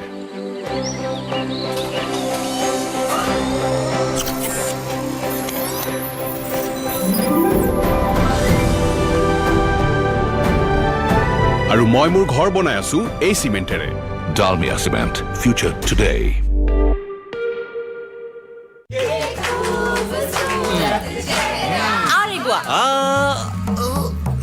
এচিডিটি নেমু পানী খাবা আৰে কোনোবাই কলা নিমখ আনা এই সকলো এৰা ইনো লোৱা ইনো এচিডিটিত কাম আৰম্ভ কৰে মাত্ৰ 6 ছেকেণ্ডতে আজ মে উপৰ ইনো জিঅক লাইফ নন ষ্টপ বিজয়ীসকলৰ জন্ম নহয় বিজয়ী গঢ়ি তোলা হয় টপ সিম সিমেন্ট মজবুতি কা ভৰোসা হমেশা সৌৰা ককাইদেউ আপোনাৰ পেটৰ অসুখ আছে নেকি মানুহে এনে গম্ভীৰ সমস্যাক হাঁহি ফূৰ্তিৰে উৰুৱাই দিয়ে বিশেষ জড়িবুটিৰে তৈয়াৰী পেট চফা আয়ুৰ্বেদিক চূৰণ আজি লৈ আহক পেট চফাৰ প্ৰথম ৰাতিৰ পৰাই কাম কৰিবলৈ আৰু ই অভ্যাসতো পৰিণত নহয় পেট চফা প্ৰতিদিনে মজা দাদা কোচে কৈছে একেবাৰে শক্তি নাই ভক্তি তাৰ বাবে আছে ফৰচুন সয়াবড়ি ইয়াত আছে গাখীৰতকৈ 15 গুণ বেছি প্ৰটিন আৰু আনটাচ্ড বাই হেণ্ডছ ফৰচুন সয়াবড়ি দাদাৰ গ্যাৰান্টি ক্ৰিকেটত সলনি হলে তেন্তে সয়াবড়িত নহয় কিয় পুৰণাকে এৰি দিয়া লৈ আহা নতুন ফৰচুন সয়াবড়ি জবৰদস্ত প্ৰটিন শক্তি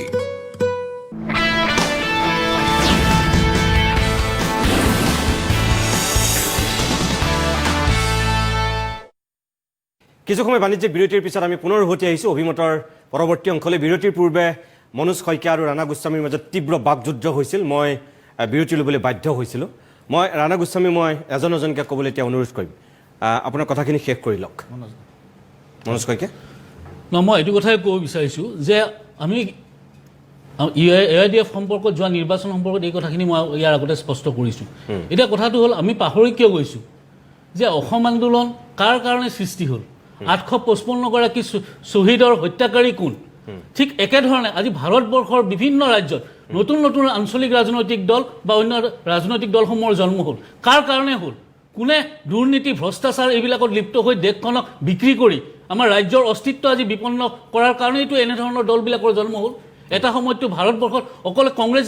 দলটোৱেইতো দবদপাই আছিল সেই কথাবোৰতো আমি পাহৰি যোৱা উচিত নহয়। আজি কংগ্ৰেছ দলৰ এই কথাবোৰৰ কাৰণে আজি ভাৰতবৰ্ষত বিভিন্ন ঠাইত আজি ৰাজনৈতিক দল কিছুমানৰ জন্ম হ'ল আৰু সেই কথাবিলাক আমি মনত ৰাখি আজি কংগ্ৰেছ আৰু AIDF দলে মহাযুদ্ধ বন্ধন কৰিছে। মইতো এইটো কথা ক'ব বিচাৰিছোঁ যে এটা বাঁহী যেতিয়া আৰম্ভণিতে কোনোবাই বজাব চেষ্টা কৰে হয় তাৰ বাঁহীটোৰ শব্দ নোলায় নহ'লে সেই বাঁহীৰ শব্দটো বিকট ৰূপত ওলায়। এই মহাযুদ্ধটো তেনেধৰণৰ বাঁহী এটা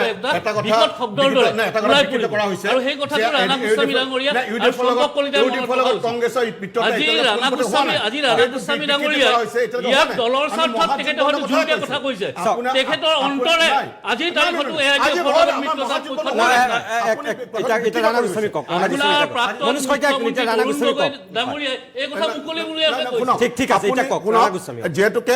যিহেতুকে বিজেপি দলে যোৱাৰ 16 নিৰ্বাচনত আজমলৰ নাম UDFৰ কাৰ্ডখন খেলি চৰকাৰ গঠন কৰিলে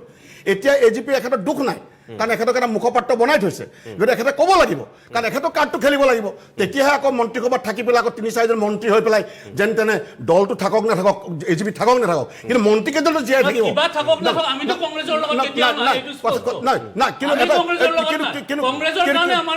আপুনি হয়তো নাজানে আপুনি হয়তো নাজানে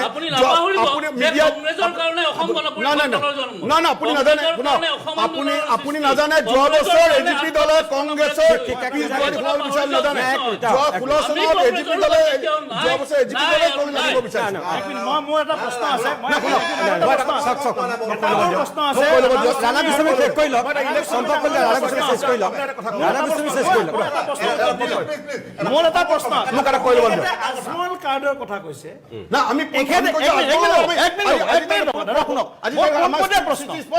আজমল কাৰ্ডৰ কথা আহিল কিয় তেল গোপীনাথ বৰদলৈ কাৰ্ড খেলক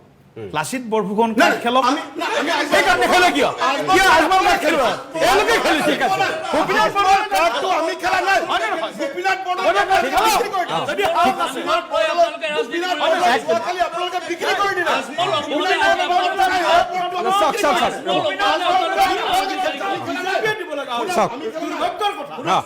প্ৰথম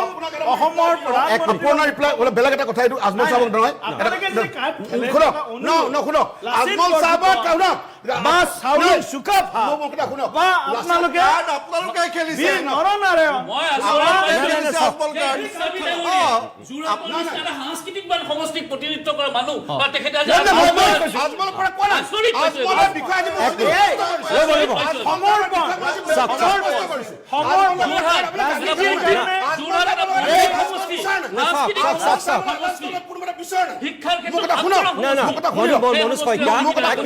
মনোজ শইকীয়া আৰু দিলীপ শইকীয়া এতিয়া এজন অনুৰোধ ৰাজনীতিৰ কাৰণে দেশ আৰু জাতিক বিক্ৰী যাতে নকৰে কংগ্ৰেছ আৰু ইউডিএফ দলটোৱে ঠিক আছে এতিয়া ৰাণা গোস্বামী কৈ প্ৰথম মই শইকীয়া এটা প্ৰথম কথা ক'বলৈ বিচাৰিছিলোঁ তেখেতে দুবাৰকে কৈছিলে যে যোৱা 2016 চনৰ পৰা যিমানবিলাক নিৰ্বাচন হৈছে পৰিষদীয় নিৰ্বাচনে কওক পঞ্চায়ত নিৰ্বাচন উপ নিৰ্বাচনতে তেওঁলোকে জিকিছে এটা কথা মনত ৰখা দৰকাৰ যে 15 বছৰ কংগ্ৰেছ চৰকাৰ শাসনত থকাৰ পিছত এণ্টি ইনকামবেঞ্চি যথেষ্ট আহিছিল অহাটো স্বাভাৱিক 15 বছৰ এখন চৰকাৰ থকা পিছত এণ্টি ইনকামবেঞ্চি ডেফিনেটলি আহিব কিন্তু কথাটো আছে যে সেই সময়তে কিন্তু তৰুণ গগৈ চৰকাৰৰ যিমানবিলাক উপ নিৰ্বাচন হৈছিল পঞ্চায়ত নিৰ্বাচন চবতে আমি জিকিছিলোঁ তাৰপিছত কিন্তু কংগ্ৰেছ আমি হাৰিলোঁ গতিকে সেইটো যদি তেওঁলোকে ভাবিছে যে তাৰমানে মই ভাবোঁ যে সেই ইতিহাসে সেইটোকে লৈ তেওঁলোকৰ ৰিজাল্ট বিপৰীত হ'ব এইটো 8 তাৰিখত আপোনাৰ ষ্টুডিঅ'ত মই কৰিব লাগিব 2 নম্বৰ শুনক 2 নম্বৰ কথাটো আছে যে 8 তাৰিখত যিটো আমি আজমলৰ কথা কৈছে আমি কৈছোঁ মহাজিত বৰ্ণন কৈছোঁ আজি আমি কাৰ্ড কোনে খেলিছিলে আজি লাচিত বৰফুকনৰ কাৰ্ড তেখেতসকলে খেলিছিলে সেই ইলেকশ্যনৰ সময়ত কৈছিল নাই যে শৰাইঘাটৰ লাষ্ট ৰন বুলি কৈছিল নাই কিন্তু আজি শৰাইঘাটৰ লাষ্ট ৰন বুলি কৈ আজি আমাৰ অসমীয়া সমাজে অপমান কৰিলে আৰু শৰাইঘাটৰ লাষ্ট ৰন বুলি শেষ ৰন বুলি কৈছিলে নাই আজি এটা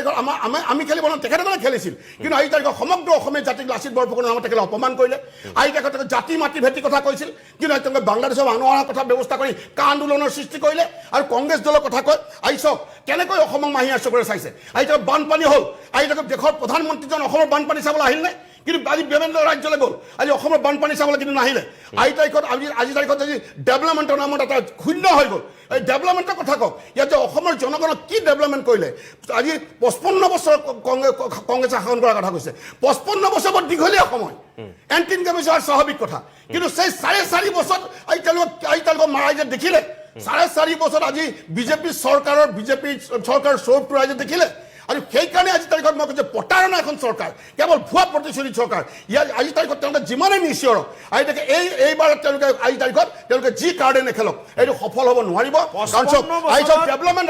ৰাইজ ডেভেলপমেণ্টৰ লগত থাকিব ৰাইজ উন্নতিৰ লগত থাকিব ৰাইজ দেশৰ লগত থাকিব দেশক বিক্ৰী কৰা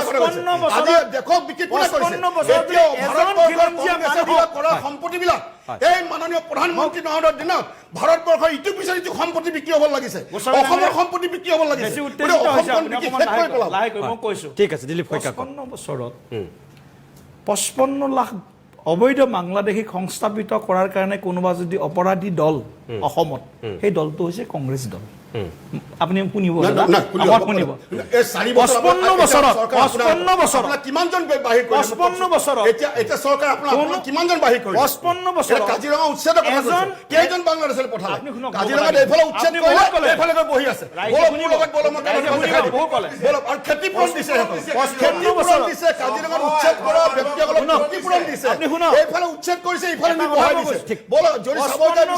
কাইলৈ ৰাতিপুৱা মূলত বলে মই দেখুৱাই দিম ৰাণা গোস্বামী দিলীপ শইকীয়া ৰাণা গোস্বামী যিটো কথা কৈছে যে কাজিৰঙাত আপোনালোকে উচ্ছেদ কৰা বুলি কয় বা বতৰদৈত ক'ৰবাত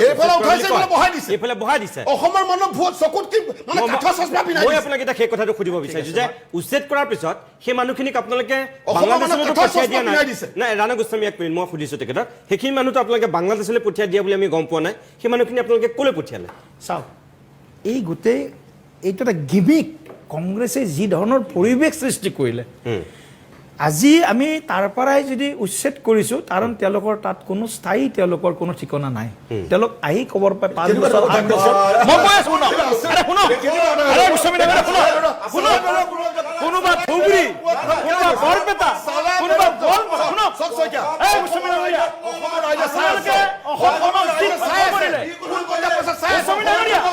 ৰাজনীতি বিক্ৰী নকৰিব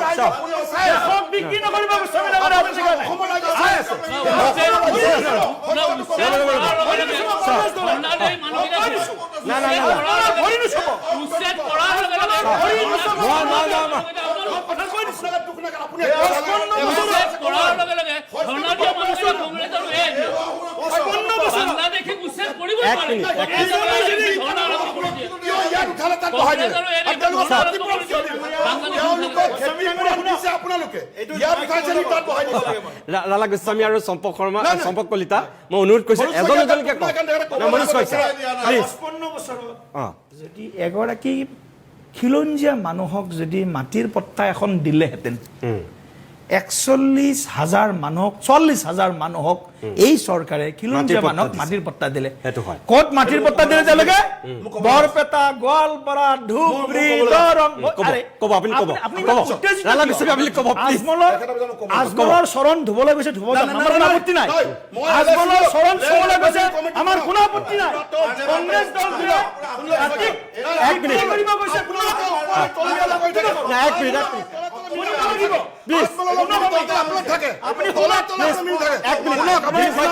খিলঞ্জীয়া পতা দিয়া কথা কৈছে। মই LIC লেণ্ড এডভাইজৰী বৰ্ড কমিটিৰ মেম্বাৰ আছিলো। যোৰহাটত মই কিমান মানুহক খাজনা দিছো, ৰেকৰ্ড লাগিলে মই অফিচিয়েল ৰেকৰ্ড পঠাই দিব পাৰো। এইটো অযথা নকৰো। যিমানে ইয়াত আজমল ডাঙৰীয়াৰ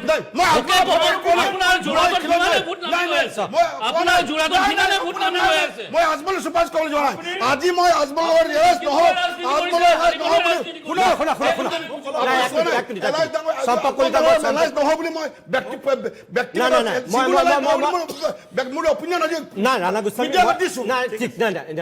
মনোজ শইকীয়া আৰু দিলীপ শইকীয়া নাজানিব পাৰে আপোনাৰ কথাটো। দিলীপ শইকীয়া মই কৈ দিছো, আজি ৰাণা গোস্বামীয়ে দিনৰ ভাগত স্পষ্ট কৰিছে যে আমি বজাইছো যে আজমলৰ লগত অকল মানে AIDFৰ লগত অকল মিত্ৰতা কৰাৰ মই পোষকতা নকৰো, তেওঁ স্পষ্টকৈ কৈছে। মহাজোঁটবন্ধন বুলি কৈছে তেখেতে, আৰু গোটেই বাকী আঞ্চলিক শক্তি বা যিবিলাক বাওঁপন্থী আছু কথাও কৈছে, গোটেই কথা কৈছে, অজিত ভূঞাৰ কথা কৈছে। এইটো সঁচা আৰু এটা কথা না শইকীয়া ডাঙৰীয়া, আপুনি যে কৈছে প্ৰাক্তন বিধায়কক কি আজমলৰ চৰণ ধোৱা, এই শব্দখিনি অলপ চাব, কাৰণ ময়ো ক'ম এই পাৰ্লিয়ামেণ্টাৰী হ'ব লাগে শব্দবিলাক। কাৰণ আমিও আপোনাকো যদি মই কওঁ আপুনি বিপ্লৱ দে বাংলাদেশী চৰণ ধুই আছে, বেয়া লাগিব। এখেত নতুন সংসদ নাজানে, মানে আমি আজি 10-12 থাকিলোতো বিজেপি কিখিনি কৰি আছে দেখি আছিলো নহয়, ক'ব লাগিব জানিছো। ক'ব চম্পক কলিতা, দিলীপ শইকীয়া কোৱাৰ পিছত আপুনি নিশ্চয় কৈ লওক, চুটিকে শেষ কৰক দিলীপ শইকীয়া। 52 চনৰ প্ৰথম নিৰ্বাচন, 52 চনৰ লোকসভা নিৰ্বাচনৰ পিছত 2020 চনলৈকে কংগ্ৰেছৰ ভূমিকা, কংগ্ৰেছৰ নীতি ৰীতি চব ভাৰতবাসীয়ে দেখিলে, অসমবাসীয়ে দেখিলে। মই সেইকাৰণে কথাখিনি কৈছোঁ যে যদি তেওঁলোকে অসমৰ খিলঞ্জীয়াৰ যিটো জাতি সত্তাটোক যদি তেওঁলোকে যদি জীয়াই জীৱন্ত ৰাখি লৈ তেওঁলোকৰ মনত যদি সংকল্প থাকিলেহেঁতেন, এই পৰ্যায়লৈ আজি আজমলৰ সৃষ্টি নহ'লহেঁতেন। আজি ধুবুৰী, গোৱালপাৰা, বৰপেটাৰ পৰা আৰম্ভ কৰি আজি অসমত খিলঞ্জীয়া মানুহে মাটি ভেটি বিক্ৰী কৰি আজি গুৱাহাটীত বা ক'ৰবাত বেলেগ এই ৰাজ্যত যাব লগা পৰিস্থিতিৰ সৃষ্টি নহ'লহেঁতেন। কংগ্ৰেছ দলে অলপ সিংহালোকন কৰাটো দৰকাৰ, ইন্ট্ৰস্পেকশ্যন কৰাটো দৰকাৰ। আজি তেওঁলোকৰ দুৰৱস্থা দেখিছোঁ, যি গোপীনাথ বৰদলৈ নেতৃত্ব দিছিল অসমক, আজি চিলেটৰ পৰা আৰম্ভ কৰি যিবিলাক ৰাজ্য আজি অসমৰ পৰা অসমক আজি বাংলাদেশৰ লগত চামিল কৰাৰ কাৰণে ষড়যন্ত্ৰ ৰচনা কৰিছিল, সেই সময়ত তেওঁলোকৰ গোপীনাথ বৰদলৈ ডাঙৰীয়া বা চৰ্দাৰ বল্লভভাই পেটেল ডাঙৰীয়াহঁতে বিৰোধ কৰাৰ বিনিময়ত। কিন্তু আজি কংগ্ৰেছ দলৰ নেতৃত্বত দেখি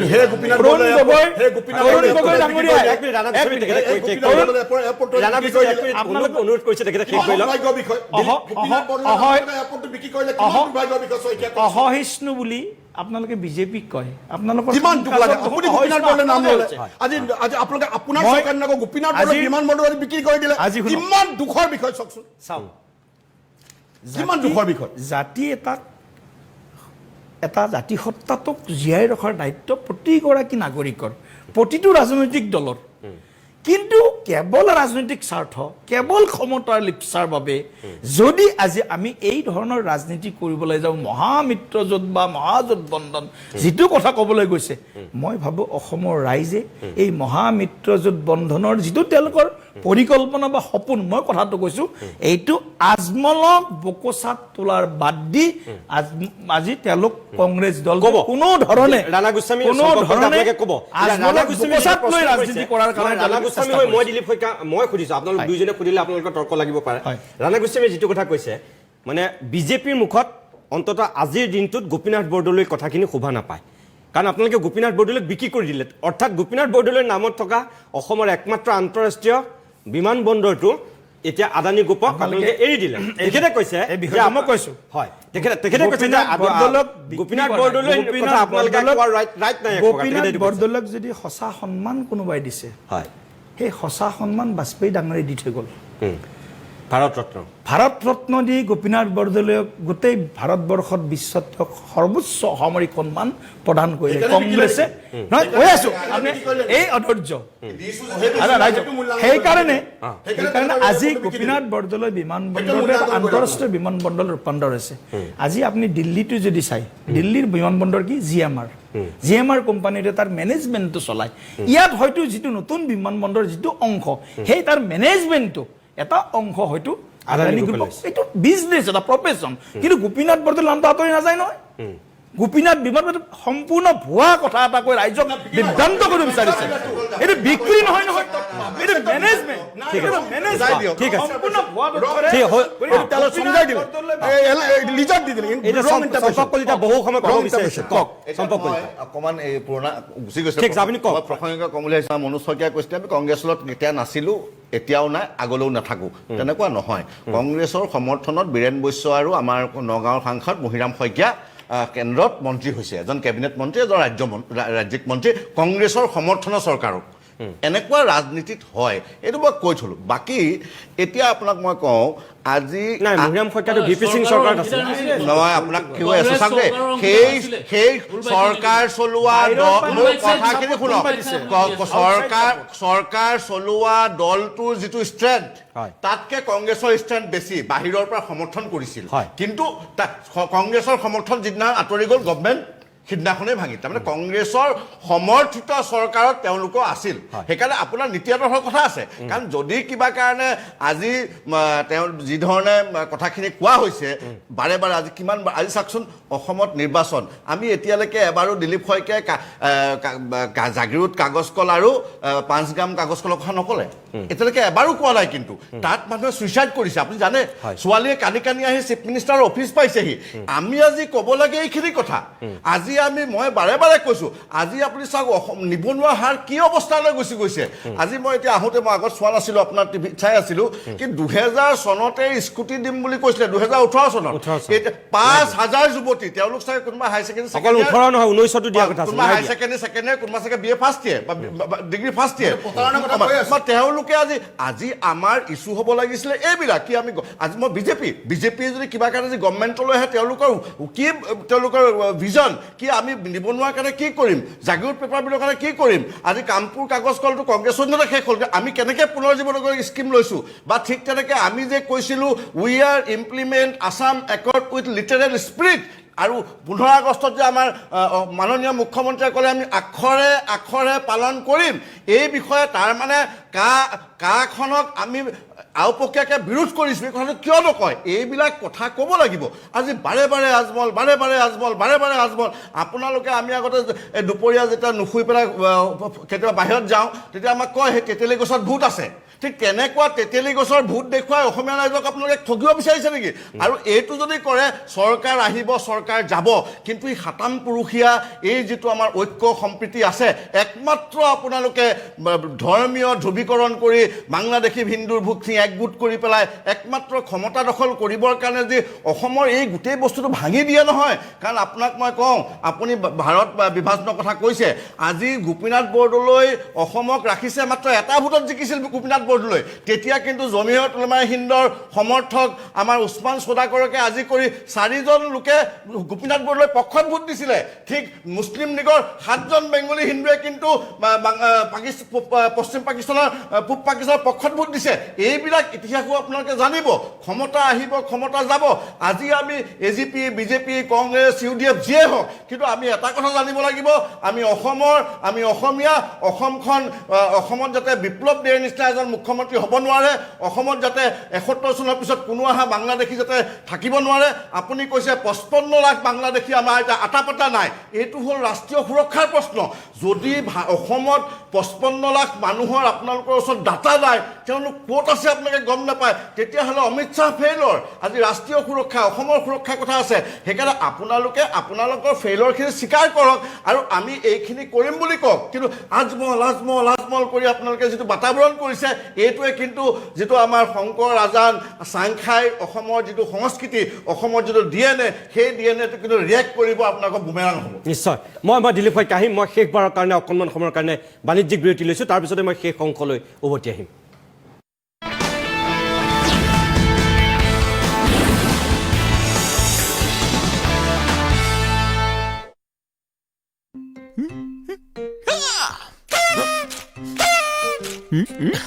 ইয়াৰ পৰা মুক্তি কেনেকৈ পাম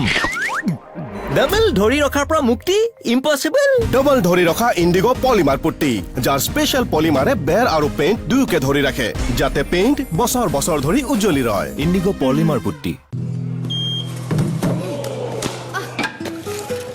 এনেকৈ ক্ৰিকেটাৰ হবা শক্তি ক'ত দাদা কোচে কৈছে একেবাৰে শক্তি নাই বহুত অনুশীলন কৰিব লাগিব আৰু শক্তি তাৰ বাবে আছে ফৰ্চুন চয়াবড়ি ইয়াত আছে গাখীৰতকৈ 15 গুণ বেছি প্ৰটিন আৰু 99% ফেট ফ্ৰী আৰু আনটাচ্ড বাই হেণ্ডছ ফৰ্চুন চয়াবড়ি দাদাৰ গেৰেণ্টি ৱেট ক্ৰিকেটত সলনি হ'লে তেন্তে চয়াবড়িত নহয় কিয় পুৰণাক এৰি দিয়া লৈ অহা নতুন ফৰ্চুন চয়াবড়ি জবৰদস্ত প্ৰটিন শক্তি বিশেষ জড়িবুটিৰে তৈয়াৰী পেট চফা আয়ুৰ্বেদিক চূৰণ আজি লৈ আহক পেট চফাৰ প্ৰথম ৰাতিৰ পৰাই কাম কৰিবলৈ আৰু ই অভ্যাসতো পৰিণত নহয় পেট চফা প্ৰতিদিনে মজা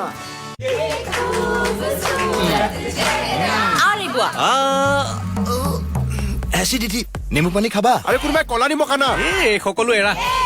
ইনলোৱা টিনো ই এচিডিটিত কাম আৰম্ভ কৰে মাত্ৰ 6 ছেকেণ্ডতে আজ মে উপৰ টিনো জিঅক লাইফ নন ষ্টপ বিজয়ীসকলৰ জন্ম নহয় বিজয়ী গঢ়ি তোলা হয় टॉप सिमेंट मजबूती का भरोसा हमेशा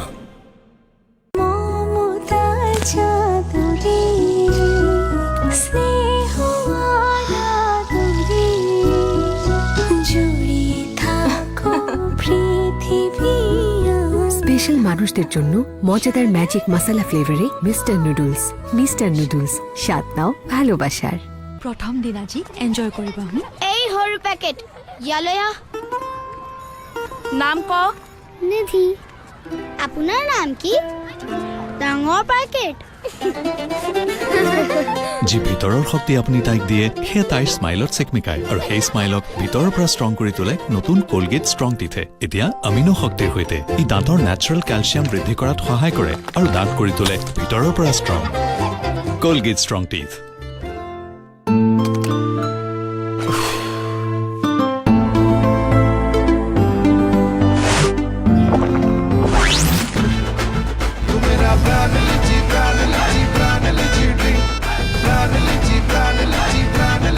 Gran Lychee drink. Refresh your feelings. Excuse me. University of Science and Technology, Meghalaya. Unveil your inherent qualities and achieve academic excellence. To fulfill your higher education dreams, join USTM, the People's University. কি ধুনীয়া লাগিছে পিছে চুলি খুল না বেছি beautiful লাগিব পকা চুলি ঢাকি ৰাখিছো খুল এইটো মই কৈ আছো কালাৰ আবদাল লোৱা কালাৰ 10 গুণ বেছি এলোভেৰাৰ আবদাল নতুন গোদৰেজ এক্সপাৰ্ট ৰিচ ক্ৰেমেৰে ইয়াৰ নো অমোনিয়া ক্ৰেমে দিয়ে ৰিচ কালাৰ আৰু চুলি দেখাই সফটাৰ আৰু শাইনিয়াৰ গোদৰেজ এক্সপাৰ্ট ৰিচ ক্ৰেম এই কালাৰে লয় আবদাল বাহ বোৱাৰী পুৱাৰ আৰম্ভণি 24 কুমাৰীৰ সৈতে বিশুদ্ধ গাখীৰে ভৰা 24 কুমাৰী বিস্কুট এক্সামে গোটেই ৰাতি পঢ়িব পাৰি আৰু ভোক লাগিলেই 24 কুমাৰী বিশুদ্ধ গাখীৰে ভৰা 24 কুমাৰী বিস্কুট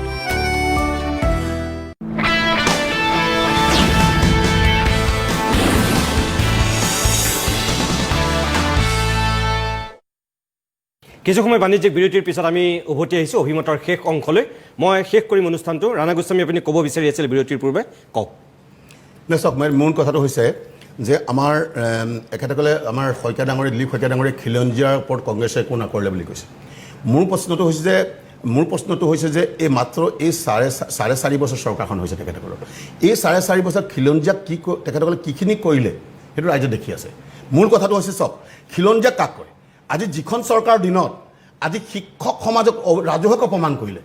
সেই শিক্ষকসকল খিলঞ্জীয়া নহয় নেকি আৰু যিখন চৰকাৰৰ দিনত আজি আমাৰ অসমীয়া মানে ভোট দিয়া নাই বুলি তেওঁলোকৰ ৰেছপনচিবল মিনিষ্টাৰে কৈছে সেই অসমীয়া মানুহখিনি খিলঞ্জীয়া নহয় নেকি যিখন চৰকাৰৰ দিনত আই তাৰিখত তেওঁলোকে আমাৰ জাতীয় সংগঠনবিলাকক বেয়া কথা মন্তব্য কৰিছে সেইসকল আমাৰ জাতীয় সংগঠন খিলঞ্জীয়া নহয় নেকি গতিকে খিলঞ্জীয়া কোনসকল যদি শিক্ষকসকল খিলঞ্জীয়া নহয় যদি আজি আমাৰ জাতীয় অসমীয়া সমাজে ভোট দিয়া নাই বুলি কৈছে অসমীয়াসকলে সেইখিনি খিলঞ্জীয়া নহয় নেকি আই তাৰিখত আমাৰ জাতীয় সংগঠনবিলাক খিলঞ্জীয়া নহয় নেকি গতিকে খিলঞ্জীয়াক এই 4 বছৰ যিমান অপমান কৰিলে এই চৰকাৰে কোনো চৰকাৰ আগতে কেনে কৰা নাই আৰু সেইকাৰণে মানুহ অসমীয়া মানুহ আজি গৰজি গুজমৰি আছে আই তাৰিখত চাওক আপোনালোকে চাওক আই তাৰিখত এই যে বাজেটৰ কথা মই কৈছিলোঁ বাজেটখনৰ কথা আজি তেখেতৰ কোনো কথা নলিয়ালে আজি বাজেটখনত কোনো বস্তু নিদিলে কিমান প্ৰতাৰণা কৰিলে প্ৰত্যেকটো বস্তু এতিয়া মানুহে সেইকাৰণে ডেভেলপমেণ্ট পাৰ্টটো চাব ডেভেলপমেণ্ট চাব এতিয়া আচল কথা হৈছে ডেভেলপমেণ্ট বুলিবলৈ এই 4.5 বছৰ বিশেষ একো নহ'ব একদম জিৰ' সেই ডেভেলপমেণ্ট ঢাকি ৰাখিবৰ কাৰণে এই যেনেকৈ আপোনাৰ ইটা ভটাত যেনেকৈ জুই জখি থাকিলে ওপৰত ঢাকনি এখন দি থৈ দিয়ে এতিয়া তেওঁলোকে মানে UDF কৈ সেই তেওঁলোকৰ ডেভেলপমেণ্ট দেখি থাকিব বুলি তাৰপৰা ঢাকনি এখন দি পেলাই ইটা ভটাত ঢাকি থ'ব বিচাৰিছে আৰু তাৰপৰা অন্য কোনো একো নাই তাৰপৰা আপুনি এটা চাওক আজি এখেতে মোক আজি স্কুটি দিয়াৰ কথা কৈছে আজি অসমৰ আমাৰ ছাত্ৰ সমাজক কত আমাৰ অভাৱগ্ৰস্ত পৰিয়ালৰ ল'ৰা ছোৱালী আছে যিবিলাকে আজি তাৰিখত ইমান দামী এটা লেপটপ কিনিব নোৱাৰে ইণ্টাৰনেট অবিহনে আজি তাৰিখত ল'ৰা ছোৱালী পঢ়া শুনা কেতিয়াও সম্পূৰ্ণ হ'ব নোৱাৰে সেইসকলক 2005 চনৰ পৰা আমাৰ প্ৰথম ডিভিজনত পাছ কৰা প্ৰত্যেকটো আমাৰ হাইস্কুল শিক্ষান্তত পাছ কৰা ল'ৰা ছোৱালীক লেপটপ দিয়াৰ ব্যৱস্থা কৰা হৈছিল ছেকেণ্ড ডিভিজন পৰৱৰ্তী পৰ্যায়ত ছেকেণ্ড ডিভিজন পাছ কৰা সকলকো টেবলেট দিয়া হৈছিল আজি তেওঁলোকে পৰিৱৰ্তনৰ শ্লোগান দি পেলাই ইয়ালৈ আহিলে আজি তাৰিখে তেখেতসকলে কেৱল UDF চৈ থাকিলে কি হ'ব এই কথাবিলাক কওক আজি তেওঁলোকে লেপটপ আজিলৈকে নিদিলে বন্ধ কৰি অকল 75% পোৱা ষ্টাফ দিছে এই কথাবিলাক কওক ডেভেলপমেণ্ট যে নহ'ল এই কথাবোৰ কওক অকল UDF চৈ থাকি পেলাই এই ইটা ভট্টা ঢাকি থোৱাৰ দৰে ৰাখি থ'ব নালাগে অ'কে দিলীপ শইকীয়া তেখেতে কৈছে যে আপোনালোকে ইটা ভট্টাত সেই ঢাকনি দিছে উন্নয়ন কৰিব নোৱাৰি UDFৰ কাৰ্ডখন আপোনালোকে খেলিছে এই যিটো কথা হয় কিন্তু আজিৰ দিনত ধৰক 19 আৰু 18 বৰ্ষৰ মেধাৱী ছাত্ৰীসকলক যে স্কুটি দিয়াৰ আপোনালোকে প্ৰতিশ্ৰুতি দিছিল বিধানসভাতো আনকি কৈছিল হিমন্ত বিশ্ব শৰ্মাই নিজে কৈছিল বাজেট পাছ কৰোঁতে এই 18 আৰু 19 বৰ্ষত কিন্তু ছোৱালীবিলাকক অন্যায় কৰা হ'ল কালি মোৰ ইয়াতে 5 গৰাকী মেধাৱী ছাত্ৰী আহি তীব্ৰ অসন্তুষ্টি ব্যক্ত কৰিছে তেওঁলোকে এনেকুৱাকৈ কৈছে আপোনাৰ দৃষ্টিগোচৰ হৈছে নাই নাজানো মই আপোনাক কৈ দিওঁ তেওঁলোকে কৈছে যে ভোটৰ ৰাজনীতি কৰি পেলাই কাৰোবাক মদ কম্বল আঁঠুৱা এইবিলাক দি পেলাই দৰিদ্ৰ মানুহক আভুৱা ভৰাই ভোট কিনিব পাৰে কিন্তু আমি শিক্ষিত আমি এটা মিনিমাম কোৱালিফিকেশ্যন অৰ্থাৎ তেওঁলোক সকলো ফাৰ্ষ্ট ডিভিজন পোৱা 60 পৰা 95% পোৱা তেওঁলোক ছাত্ৰী গতিকে তেওঁলোকে কৈছে আমাক এইবোৰ আভুৱা ভৰাই লাভ নাই হিমন্ত বিশ্ব শৰ্মাই বাজেটত কৈছিল তেওঁ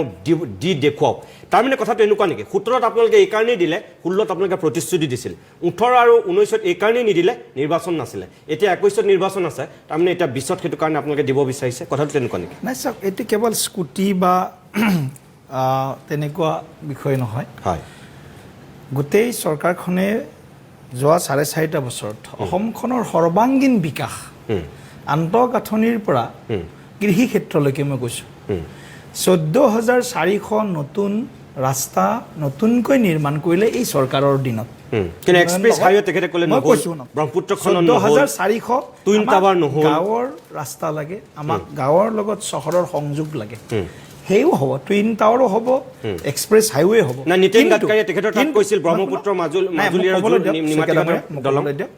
উন্নয়নৰ এক নতুন দিগন্ত এই চৰকাৰৰ দিনত হৈছে কৃষকৰ পৰা আৰম্ভ কৰি আজি প্ৰধানমন্ত্ৰী ডাঙৰীয়াৰ কৃষক সন্মান নিধিৰ পৰা আৰম্ভ কৰি মুখ্যমন্ত্ৰীৰ কৃষি সা সঁজুলি সৰঞ্জামৰ আঁচনিলৈকে 2,000 টকা আমি প্ৰথম কিস্তিত দিলোঁ পাছত আকৌ 2,000 দিলোঁ আকৌ এতিয়া 2,000 টকা সোমাব 6,000 টকা বছৰত প্ৰতিগৰাকী কৃষকৰ নামত মহিলা সবলীকৰণৰ কাৰণে কনকলতা মহিলা সবলীকৰণ আঁচনি আপোনালোকে সকলোৱে জানে 25,000 টকা এককালীন ঘূৰ্ণীয়মান পুঁজি মেট্ৰিকৰ পৰা মই কৈছোঁ মেট্ৰিকৰ পৰা হায়াৰ ছেকেণ্ডেৰী ডিগ্ৰী স্নাতকোত্তৰলৈকে বিনামূলীয়া এডমিশ্যন কিতাপ মানে আপুনি যিটো ক্ষেত্ৰত চাই ৰাস্তা ঘাটৰ পৰা 8খনকৈ নতুন মেডিকেল কলেজ এই চৰকাৰৰ দিনত এইমছৰ পৰা আৰম্ভ কৰি এই চৰকাৰৰ দিনত আৰম্ভ হৈছে আজি সকলো যোনফালে চকু কংগ্ৰেছৰ যিহেতু তেওঁলোকে সেই চশমাই পিন্ধি থৈ দিছে বিজেপিৰ কাৰণে বিৰোধিতা কৰাৰ কাৰণে আমাৰ দিনত যিমান উন্নয়ন হৈছে সকলো ক্ষেত্ৰত কোনো চৰকাৰ আপুনি কংগ্ৰেছক কৃষিৰ যিটো লোনৰ কথা কৈছে সেইবোৰ কোনো কৃষকে নাপালে সম্পূৰ্ণৰূপে দলীয় কৰ্মী পালে আমি মাজুলীতে দুৰ্নীতি হ'ল তাৰ তদন্ত দিছে ঠিক আছে তাৰ তদন্ত দিছে ঠিক আছে মনোজ কইকীয়া মই শেষ কৰিম আপুনি ক'লে যে অসমত সৰ্ববৃহৎ আন্দোলনটো কংগ্ৰেছৰ কাৰণে হ'ল চালঙীয়ে যদি বেজি খাহে হয় চালঙীয়ে মনোজ কইকীয়া আপুনি ক'লে যে স্বীকাৰটো কৰিলে আপোনালোকে এনকুৱাৰী দিব লগা হ'ল ঠিক আছে অসমত দুৰ্নীতি হ'ল ঠিক এটা অসমত দুৰ্নীতি কৰিলে মই কিন্তু একদম মনোজ কইকীয়া মোৰ 1 মিনিটৰ ভিতৰত আপুনি শেষ কৰক মনোজ কইকীয়া ৰাণা গোস্বামী 1 মিনিট প্লিজ নাই মনোজ কইকীয়া মই এইটোৱে ক'ব বিচাৰিছোঁ যে আপুনি যেনেকৈ ক'লে যে আপোনালোকৰ দিনত সৃষ্টি হয় নাই 1 মিনিট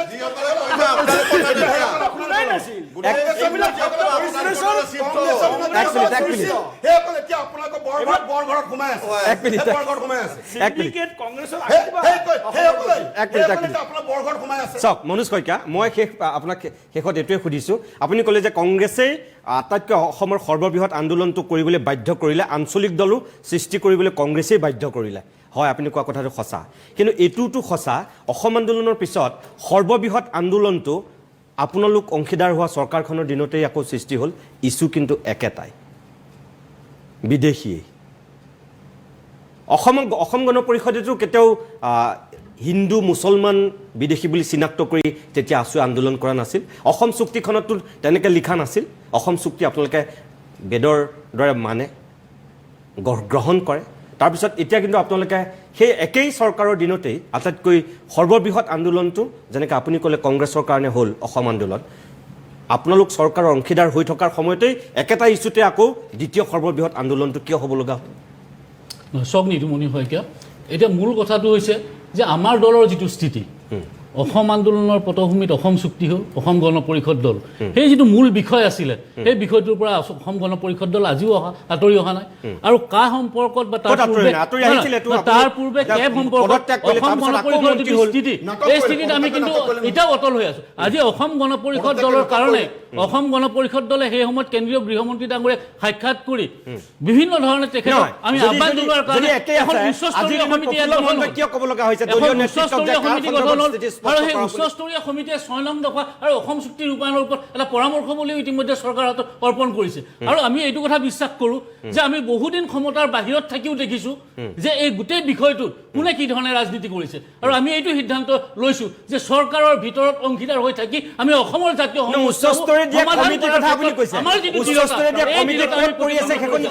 চৰকাৰৰ ভিতৰত থাকিও অসমৰ স্বাৰ্থত আমাৰ যিখিনি ক'বলগীয়া আছে আমাৰ যিখিনি দাবী আছে এই দাবীখিনি আমি উত্থাপন কৰি যাম আৰু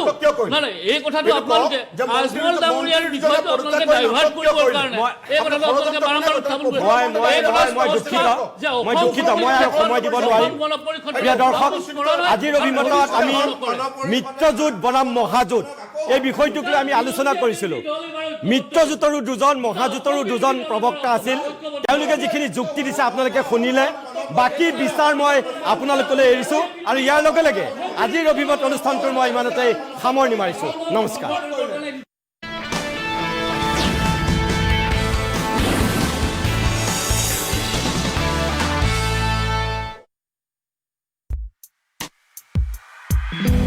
বিশুদ্ধ নিম অইল আৰু এল'ভেৰাৰ গুণযুক্ত নতুন ভিভেল নিম অইল আৰু এল'ভেৰা চাবোন এতিয়া ছালৰ সুৰক্ষা আৰু কোমলতাৰ ক্ষেত্ৰত কোনো এৰা ধৰা নাই ছন্দহীন মোৰ দুখোজ তোমাক হেৰুৱা বেদনাৰে ক্লান্ত ফুল পাত বা কলিৰ সুবাসত তোমাৰ ৰঙেৰেই ৰঙিয়ান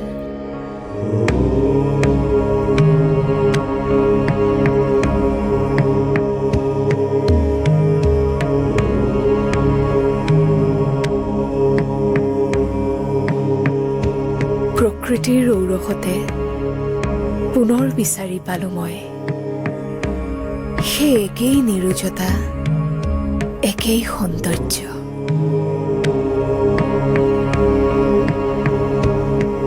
5000 বছৰ পুৰণি আয়ুৰ্বেদিক জ্ঞানৰ আধাৰিত মিশ্ৰণেৰে তৈয়াৰী শ্ৰেয়াঞ্জলি ব্যৱহাৰ কৰক শ্ৰেয়াঞ্জলি আয়ুৰ্বেদ বাঢ়িছে খেলিছে হালিছে জালিছে দৌৰিও গৈছে দৌৰায়ো নিছে ঘৰ খোজে আগবাঢ়িছে ইণ্ডিয়াই আমুল গাখীৰ ভাল পাই ইণ্ডিয়াই স্বাস্থ্যই পৰম সম্পদ বুলি কোৱা হয় যদিও শৰ্মিলাৰ দৰে এনে বহু লোকৰ বাবে আনকি প্ৰাথমিক চিকিৎসা সেৱা লাভ কৰাটো প্ৰায় অসম্ভৱ দুৰ্গম অঞ্চলত বসবাস কৰা এনে হেজাৰ হেজাৰ বঞ্চিত লোকলৈ অইল ইণ্ডিয়াই আগবঢ়াই আহিছে প্ৰাথমিক চিকিৎসাৰ স্পৰ্শ যোৱা 10 বছৰত স্পৰ্শৰ অধীনত 10,000ৰো অধিক ভ্ৰাম্যমান চিকিৎসা শিবিৰত 13 লাখতকৈও অধিক লোকলৈ অইলে আগবঢ়াইছে বিনামূলীয়া চিকিৎসা সেৱা আৰু ঔষধ অইল ইণ্ডিয়া লিমিটেড ৰাইজৰ প্ৰতিষ্ঠান বিশেষ জড়িবুটিৰে তৈয়াৰী পেট চফা আয়ুৰ্বেদিক চূৰণ আজি লৈ আহক পেট চফাৰ প্ৰথম ৰাতিৰ পৰাই কাম কৰিবলৈ আৰু ই অভ্যাসতো পৰিণত নহয় পেট চফা প্ৰতিদিনে মজা ঘৰৰ চৌকাত তৈয়াৰী অনলাইন থালি ডেলিভাৰী বন্ধন বেংক সকলোৰে ভালেই দেশৰ ভাল আকৌ টেলিভিছনত ব্ৰিকুটৰ বৰুৱাৰ বিয়া ককায়েকে মোৰ বয়সৰ কথা কোৱা নাইতো কিয় নাই সোধা সুধিছে মই কোনো কথা কৈ দিছো একমাত্ৰ প্ৰতিদিন টাইমত কি বিএ পাছ কৰাৰ পাছতে মই তাক ধৰিছিল বোলো তোৰ বিয়াখন পাতো পিছতে মাক আৰু বৌয়েক দুইজনী জাঙুৰ খাই উঠি খালা খালা নবৌ সেই ভাগে হলেচোন মই কেইবাখনো জিলা পাৰ হৈ যাব লাগিব মংগলবাৰে দিনৰ 1:30 প্ৰতিদিন টাইমত এইবাৰ আন এখন জনপ্ৰিয় ধাৰাবাহিক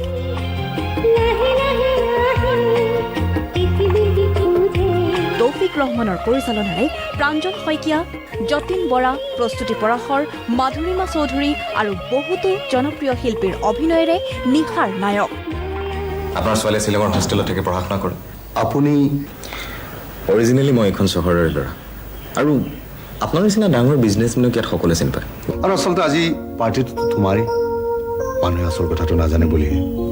মোকতো কেইবাগৰাকীও সুধিছে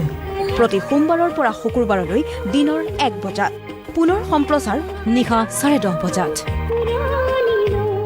1993 চনত দূৰদৰ্শন যোগে প্ৰচাৰিত আন এখন শ্ৰেষ্ঠ জনপ্ৰিয় ধাৰাবাহিক খালা খালা নবৌ সেই ভাগে হলেচোন মই কেইবাখনো জিলা পাৰ হৈ যাব লাগিব মূল কাহিনী ডক্টৰ লীলা গগৈৰ সংগীত পৰিচালনা প্ৰভাত শৰ্মাৰ শীৰ্ষগীতত কণ্ঠ নিগৰাইছিল ডক্টৰ ভূপেন হাজৰিকাই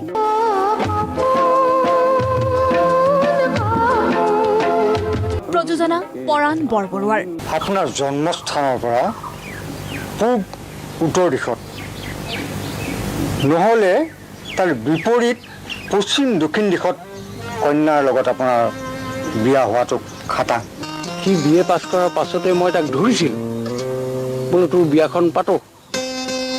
পিছতে মাক আৰু বৌয়েক দুইজনী জাঙুৰ খাই উঠি সূৰ্য হাজৰিকাৰ পৰিচালনাৰে জ্যোতি ভূঞা ভোলা কটকী শৈল বৰুৱা অলকা দাস আৰু আন বহুতো জনপ্ৰিয় শিল্পীৰ অভিনয়েৰে ব্ৰিকুটৰ বৰুৱাৰ বিয়া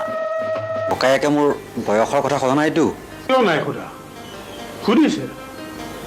মই কোনো কথা কৈ দিছো বয়স 40ৰ কিছু পাৰ হৈছে এইবাৰ প্ৰতিদিন টাইমত মংগলবাৰে দিনৰ 1:30 পৰা